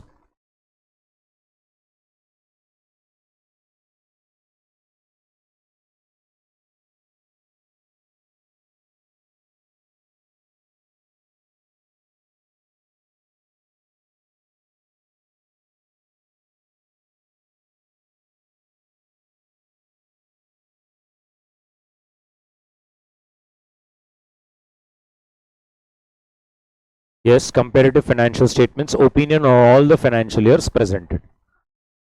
Now, एक बाय एक। सबसे पहला question, whether the financial statements of last year were audited, पहले क्या आएगा? नो। अगर नहीं आया तो क्या करना है? ऐसे 510 को कंप्लाई करना है, राइट? ये आपका सच में इस पर्टिकुलर चार्ट में पॉइंट नंबर कौन सा है? फिफ्थ।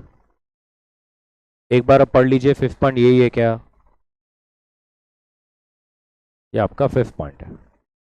अब किसने ऑडिट, अगर ऑडिट हुआ है तो किसने ऑडिट किया है? तो एक तो आपने किया होगा या तो फिर किसी और ने किया होगा, बराबर है। अब किसी और ने किया है ना, इधर देखो,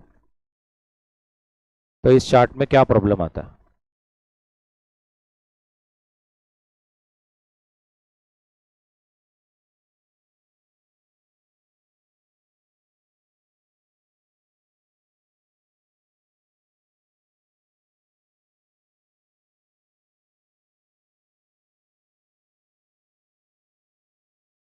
सो ओपिनियन इज सेम और there is a difference in opinion. अब इसका मतलब क्या होता है, थोड़ा ध्यान से देखिए। ये करस्पॉन्डिंग फिगर फ्रेमवर्क नहीं चल रहा है, ये कौन सा चल रहा है? कंपेरेटिव्स। और कंपेरेटिव में क्या होने वाला है? आपकी रिपोर्ट सब फाइनेंशियल स्टेटमेंट्स पे रहेगी, करंट ईयर पे भी रहेगी, लास्ट ईयर पे भी रहेगी, लास्ट टू लास्ट ईयर पे भी रहेगी। क्या बात समझ में आ रही है? लेकिन अब थोड़ा सोचिए, लास्ट ईयर एक ऑडिटर ने ऑडिट किया है, अरे यस और नो? आप भी करने वाले हैं, तो एक हो सकता है ना कि ओपिनियन सेम है, यस और नो? कोई इशू नहीं, लेकिन नाम बता दीजिए, डेट बता दीजिए, अरे यस और नो? टाइप बता दीजिए कि भाई लास्ट टाइम ये व्यक्ति ने ऐसा ऐसा रिपोर्ट दिया था, ये उसका डेट है, और आप भी अपना रिपोर्ट दे दीजिए। लेकिन प्रॉब्लम अब स्टैंडर्ड में, इस पर्टिकुलर फ्रेमवर्क में तब आएगा जब लास्ट टाइम किसी ने ऑडिट किया है, आप भी अब अपने ओपिनियन देने वाले हो, और उसके और अपनी ओपिनियन में डिफरेंस आ रहा है। इससे कैसे होता है? लास्ट टाइम के दो फाइनेंशियल स्टेटमेंट्स पर सामने वाले ने क्लीन दिया है, आपको तो लगता है क्वालिफाई होना चाहिए। Opinions are difference. Moral of the story: state the reason of difference in opinion. आपको बताना पड़ेगा। ऐसा तो क्या हो गया कि लास्ट टाइम उसने क्लीन दिया और आपने क्वालिफाइड दिया, क्यों? क्या दिखा आपको ऐसा? State the difference. Listen, communicate to TCWG and management also. Sir मेरे को पता चला आपने वो ऑडिटर अपॉइंट किया था ना, ऐसा ऐसा था, अब मैं कर रहा हूं तो मुझे ऐसा मिल रहा है। इन्फॉर्म प्रेडिसर ऑडिटर एंड रिक्वेस्ट अमेंडमेंट। करता है क्या वो? करा तो ठीक, नहीं करा तो ठीक, ओके, अपने को लेना देने, मैं तो ओपिनियन दे ही रहा हूं।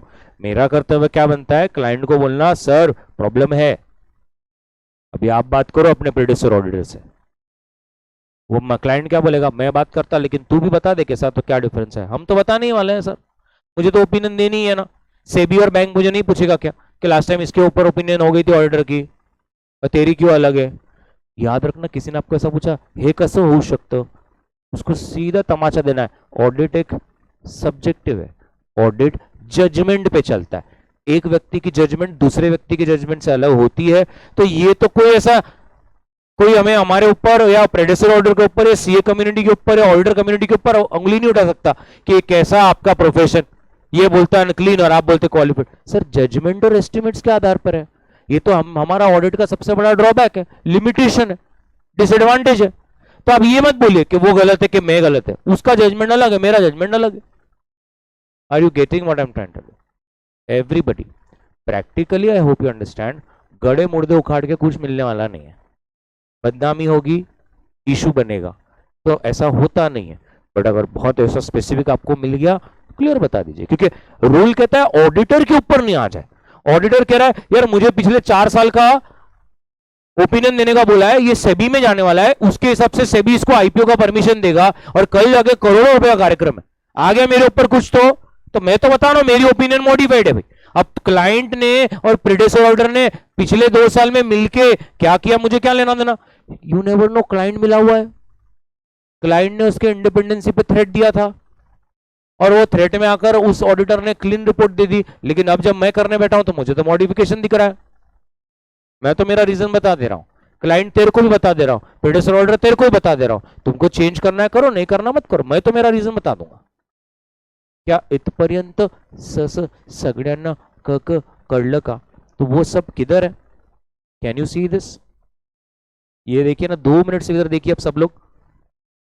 अगर ऑडिट प्रेडेसर ऑडिटर ने किया है तो ऑब्वियसली आप बता दीजिए एज कॉमन सेंस। ये देखिए उन्होंने एक स्टेटमेंट यहां पर बस ऐड किया है, in addition to expressing your opinion आप ये भी बता दीजिए कि ये ऑडिट प्रेडेसर ने किया है, टाइप ऑफ ओपिनियन, कुछ मॉडिफिकेशन हुआ था क्या, और डेट हुआ था क्या, ये आप बता दीजिए, इसमें कोई टेंशन नहीं है। लेकिन ऊपर देखिए इधर, ये वाला पॉइंट देखिए सर, संभल के, if the auditor's opinion on such prior period, buddy please underline, differs from the opinion of the auditor previously expressed, disclose the reasons for in the OMP। वो तो मैं डिफरेंस तो मैं सबको बताऊंगा, फिर कल जाके मेरे ऊपर कुछ आना नहीं चाहिए। तो इसमें ये वाला पॉइंट आप समझ के चलिए, डिफरेंस तो हमको बताना ही है, लेकिन क्या सिर्फ डिफरेंस उसको बताना है क्या, और किसको बताना है? ये देख, ये देख,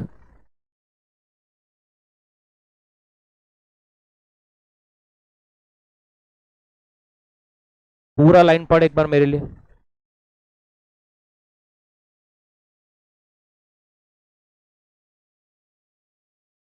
और देखो ना सेंटेंस की भावना है, देखो देखो, मैं एक बार और एक चीज अंडर करता हूं, ये देखो कैसा चुबा के बोल देते हो, 1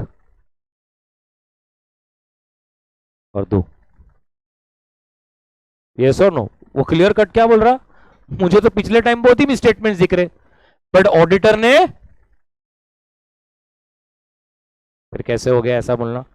अच्छा, आई होप यू अंडरस्टैंड, उल्टा कभी नहीं होता, उल्टा कभी नहीं होगा। अरे पिछला ऑडिटर खुद कह रहा है क्लाइंट येड़ा है, क्लाइंट पागल है, ये इश्यूज है, और आप ऐसा बोलेगे मुझे तो कुछ भी इश्यूज नहीं दिख रहे, ऐसे कैसे? वो बता रहा इश्यू है, अब जब बता रहा है तो बता ही रहा है। Problem is only one way, कि पिछला टाइम नहीं बताया और मुझे दिख गया तो अब मुझे प्रॉब्लम नहीं चाहिए आगे। तो उन्होंने देखिए कितना क्लियर लिखा है, मिसस्टेटमेंट्स पिछले साल के हैं, लेकिन पिछले साल की रिपोर्ट विदाउट मॉडिफिकेशन आई है, तो मेरे को अब ओपिनियन एक्सप्रेस करनी है, तो पहले तो मैं मिसस्टेटमेंट टीसीडब्ल्यूजी और मैनेजमेंट को बता रहा हूं, और प्लीज आपको बोल रहा हूं आप प्रेडेसर ऑर्डर को भी बताइए।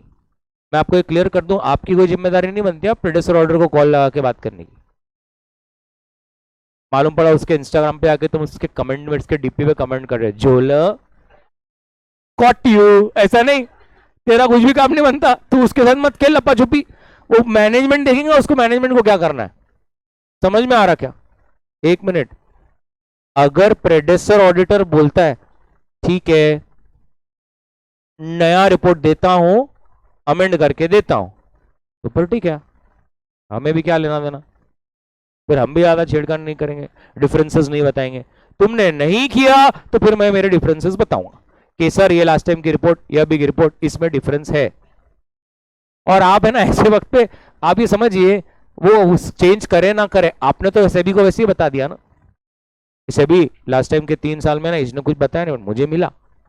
अब वो क्लाइंट माने ना माने, सेबी तो मानेगा ही। आप तो देख ही रहे सेबी कितना ड्यू डिलिजेंटली काम कर रहा है, इतना ओवर टाइम कर रहा है कि बैक टू बैक हर 3-3 दिन में एक आईपीओ आ रहा है। Yes, and 50% of them are closing below the listing price, specifically जो मैं आईपीओ लगा रहा हूं उसमें। तो सेबी अपना ड्यू डिलिजेंस करता है, सेबी, आई होप यू अंडरस्टैंड, सेबी क्या करता है मालूम है ना?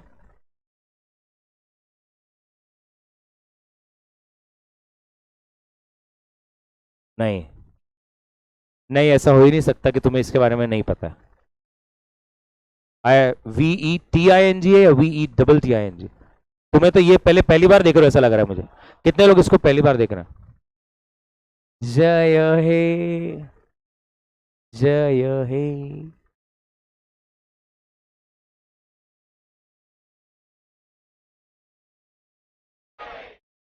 मेरे को सच बताइए, ये नहीं मालूम है आपको? लॉ में प्रोस्पेक्टस चैप्टर में है ये। अरे झूठे लोगों,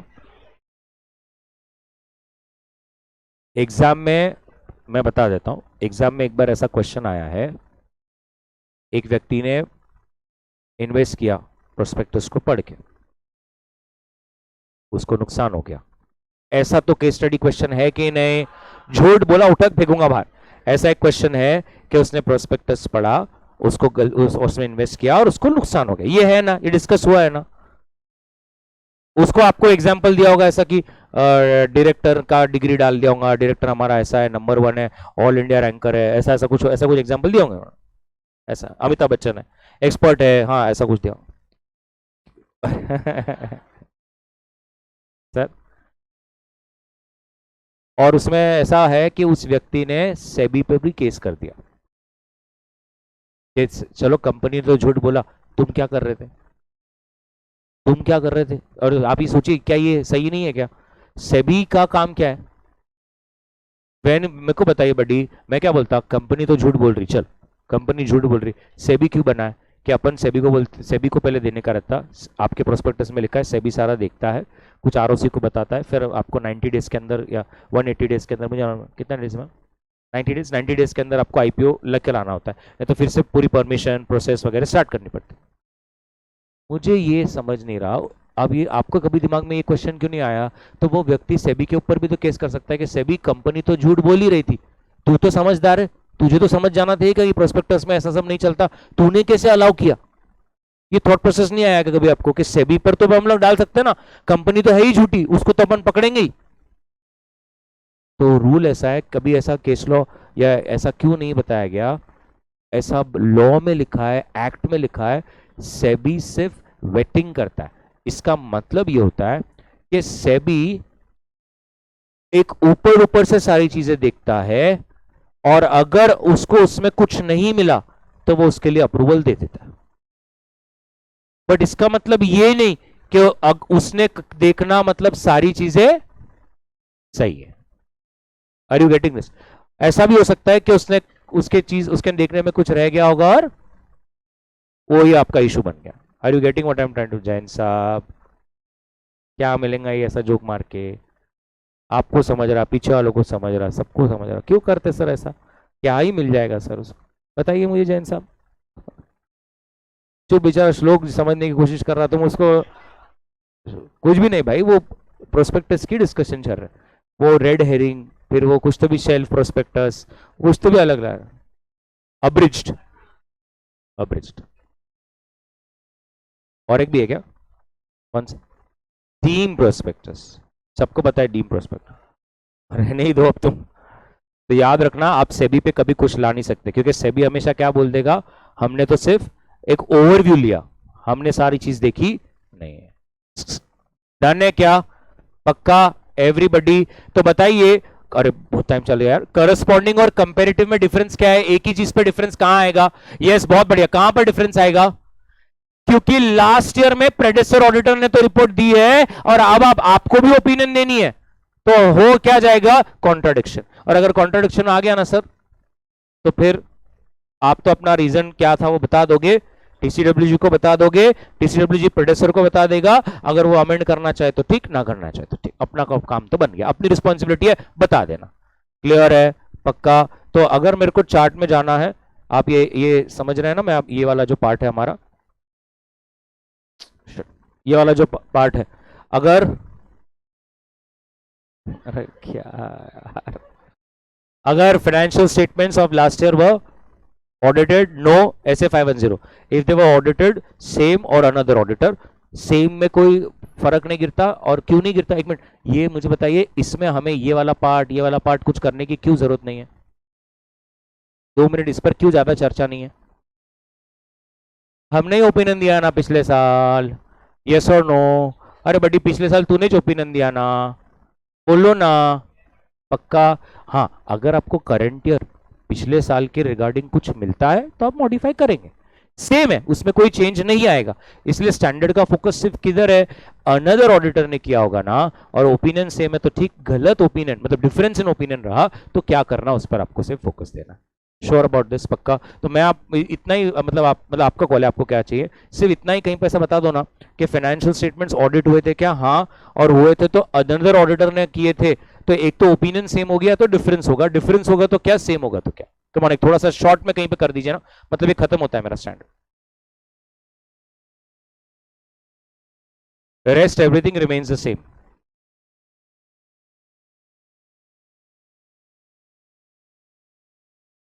नहीं सर, देखिए आपकी मिसस्टेटमेंट है पॉइंट नंबर ए में, आपके कुछ इश्यूज है, और पहली बात अभी ये क्लियर है कि जब मैं मिसस्टेटमेंट दूंगा तो it will be point A and something, it can never be कि पॉइंट ए नहीं मिला मुझे, बराबर है ना? Do you agree with this कि you are the producer auditor, you stated point A में मिसस्टेटमेंट है, I am another auditor, now that is for sure that मैं भी बोलूंगा कि पॉइंट ए में मिस्टेक है। अब मैं बोल सकता हूं कि पॉइंट बी में भी इशू है, right? Now there is a difference in opinion, so I will explain to the DCWG that your auditor had only mentioned about point A, but whereas there is a misstatement in point A as well as B. So please state कि this is the difference between our reports. मैं तो point B का भी extra जिक्र करने वाला हूँ। वो difference in opinion है आपका, perfect.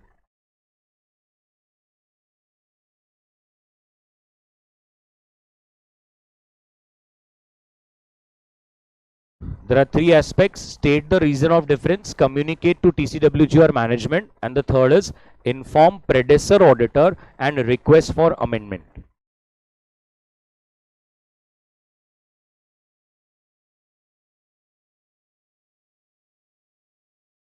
हाँ डाल दीजिए ना sir, yes yes, perfect.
Done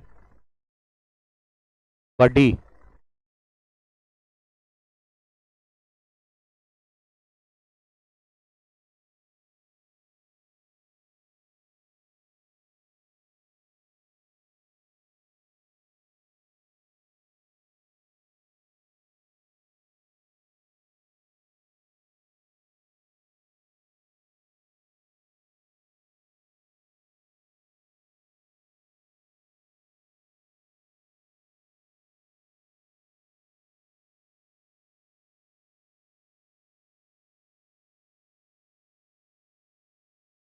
किधर है? फुल फॉर्म क्या है?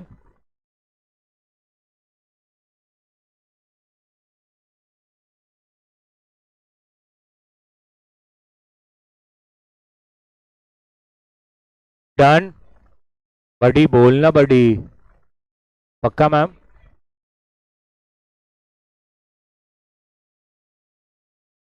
अच्छा अच्छा अच्छा, these are the rates that are levied on the foreign exchange transactions. तो फॉरेन फॉरेक्स बाय सेल करने के लिए ये रेट्स लगते हैं। तो ऐसा रहता है, अभी अगर तूने कभी देखा होगा ना कि एक्चुअल में $1 ₹85, कोट तो कभी भी एक ही रेट का होता है, बट हमेशा आप एयरपोर्ट्स पे जाएंगे, कभी भी कोई करेंसी एक्सचेंज करने जाएंगे, तो आपको हमेशा ऐसा दिखेगा ना, 82.3, 84.7, ऐसा। तो एक ही रेट से बनता है बिड और ऑफर। ये मैंने सिखाया है क्या आपको?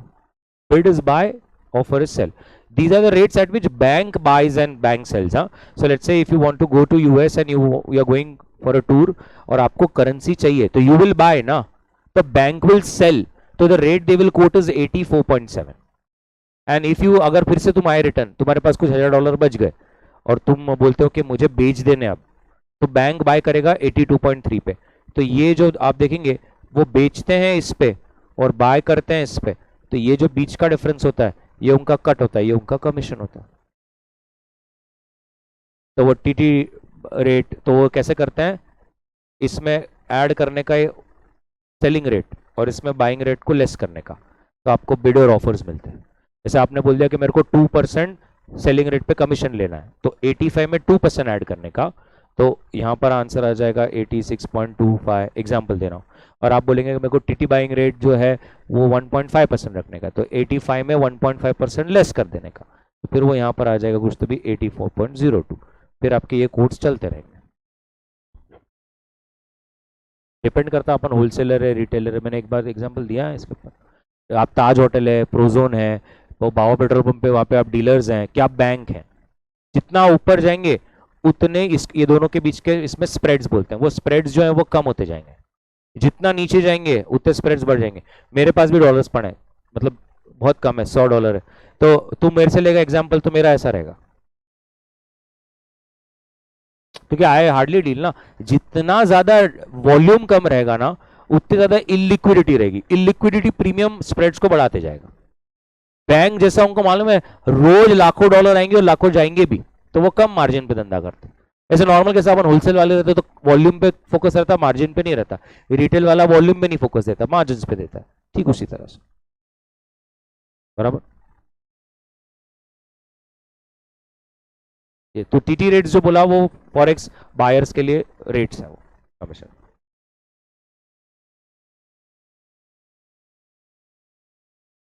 वो बैंक पहले ही बोलता है मार्कअप हमारा 3.5% है, तुम जो कोई भी रेट पे करेंगे तो वो तुमको 3.5%।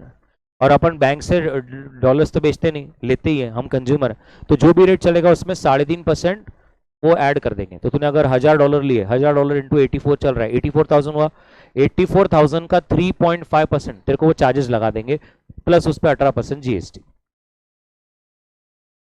क्रेडिट कार्ड में स्टेटमेंट में आ जाता मार्कअप फी, जीएसटी और मार्कअप फी, उतने पैसे अपने को देने पड़ते। लग रही है करेंसी फॉर्म मेरे को बता, मैं नहीं मतलब करके देंगे सर, ऐसा कुछ भी नहीं, प्रॉपर चैनल से ही करके देंगे ऐसे, ठीक है। अभी आए, रुको, अभी मेरे को अभी मेरा वो एक हो गया। हाँ, कम टू क्वेश्चन 32। अभी मैंने आपको पहले बोला वो 4 क्वेश्चन है 27 से 31 ना। अब इधर देखिए लॉ शुरू हो रहा है अपना, लॉ सब्जेक्ट शुरू हो रहा है। बताइए ये कहां पर देखा है अपना,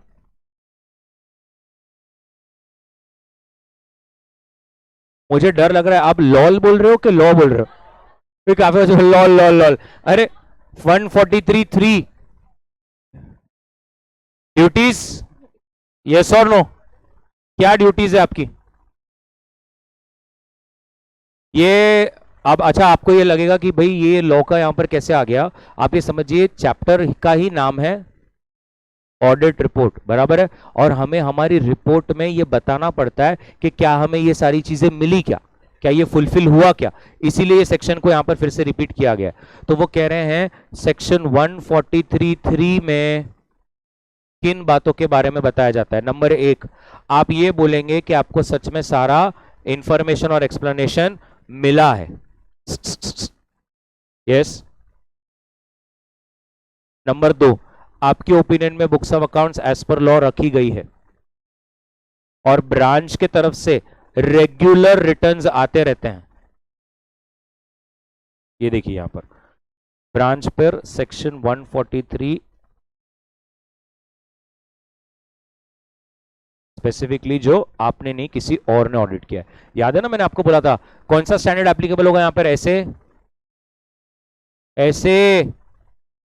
very good, 600 using the work of other auditors. Next, balance sheet P&L in agreement with books of accounts. Next, क्या अकाउंटिंग स्टैंडर्ड्स को फॉलो किया क्या। नेक्स्ट, जो भी कमेंट्स इश्यूज है उस पर आपको अपनी टिप्पणी। नेक्स्ट, कोई डायरेक्टर डिस्क्वालिफाइड हुआ क्या? कोई क्वालिफिकेटरी एडवर्स रिमार्क्स? नेक्स्ट, क्या आईएफसी इन प्लेस है जो इफेक्टिव चल रहा है? अब याद है ना IFC, internal financial controls, yes और नो। और ये और 3 पॉइंट्स है। क्या आपके ऊपर कोई लिटिगेशन केस है? नंबर 2, क्या आपको कोई लॉसेस हुआ है डेरिवेटिव कॉन्ट्रैक्ट्स पे? और नंबर 3, क्या इन्वेस्टर एजुकेशन प्रोटेक्शन फंड में ट्रांसफर करने में कभी कोई डिले हुआ है क्या? ये रट के जाना, ये बहुत इंपॉर्टेंट है, बहुत बार आया हुआ है कि क्या ड्यूटीज है।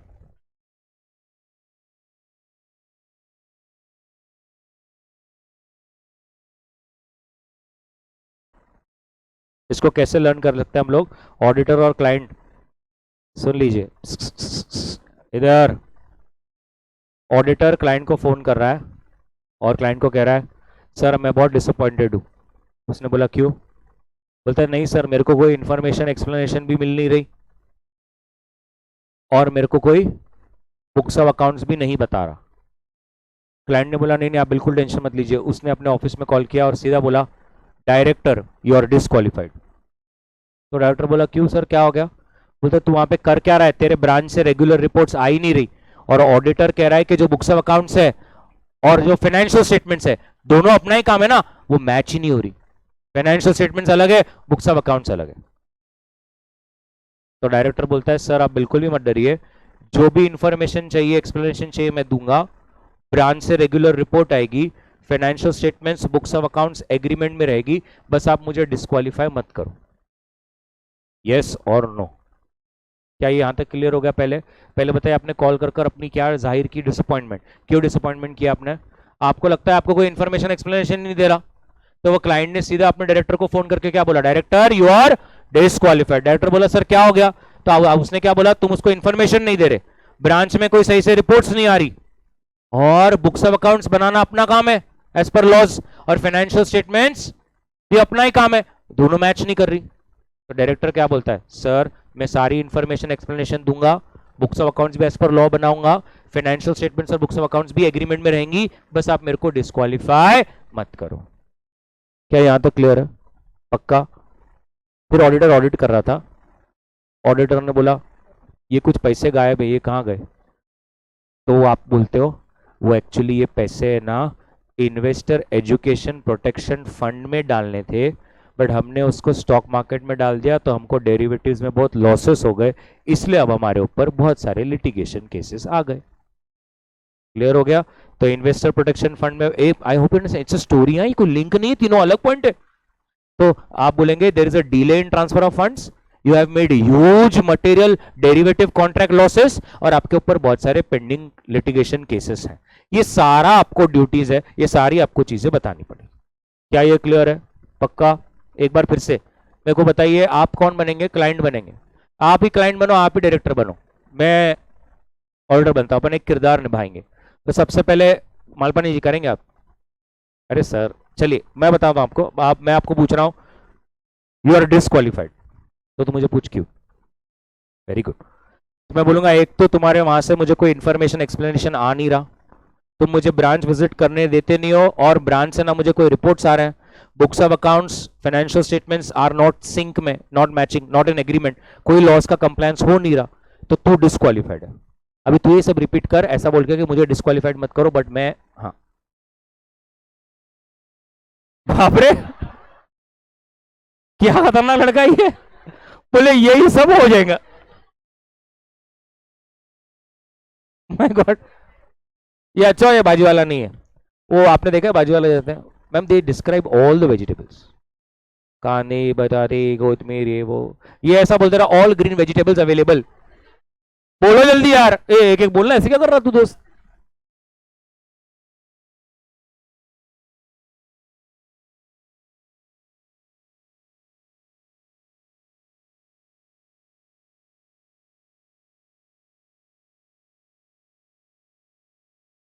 परफेक्ट। और ये पैसे आईपीएफ में डाले नहीं, क्या किया तूने पैसों का? लॉसेस हो गए डेरिवेटिव कॉन्ट्रैक्ट्स में, तो मालूम है उससे क्या हो गया है?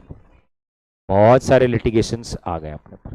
तो आप अभी ये इतनी सारी चीजें एक बार बताएंगे। अब सब जब हो गया तो जैन साहब जो कि आपके हेड है सर, जैन साहब ने बोला तो सर कैसा चल रहा है मेरा इंटरनल कंट्रोल, कैसा चल रहा है मेरा आईएफसी। तो मैं बोल रहा हूं बहुत भंगार, बिल्कुल भी ऑपरेटिंग इफेक्टिवनेस नहीं है, और इसीलिए मैं हर एक एडवर्स रिमार्क्स, हर एक मॉडिफिकेशन पर अपने कमेंट्स भी देकर जाऊंगा। Are you getting what I am trying to tell you? ये सारे आपके ड्यूटीज किस में आने वाले हैं? सेक्शन 143(3) में। क्या ये क्लियर हो गया? पक्का? एक मिनट, अब एक और एक सेक्शन है, ये तो जॉइंट ऑडिटर्स का है। नहीं यार, पहले एक और एक सेक्शन था, इधर गया। 143(1) है।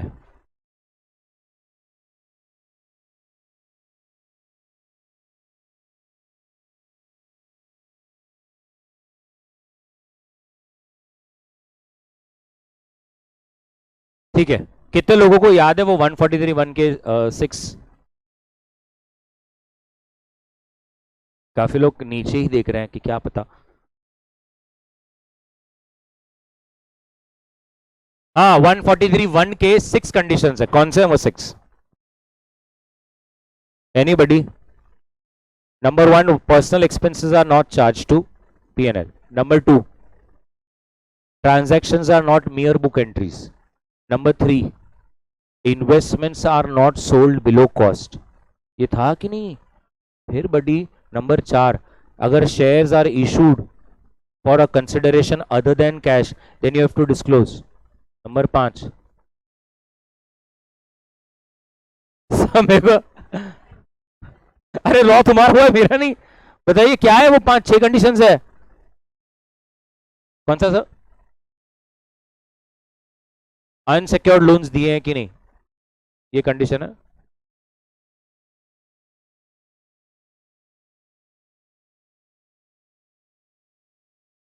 ख्याल बच्चे बाबा।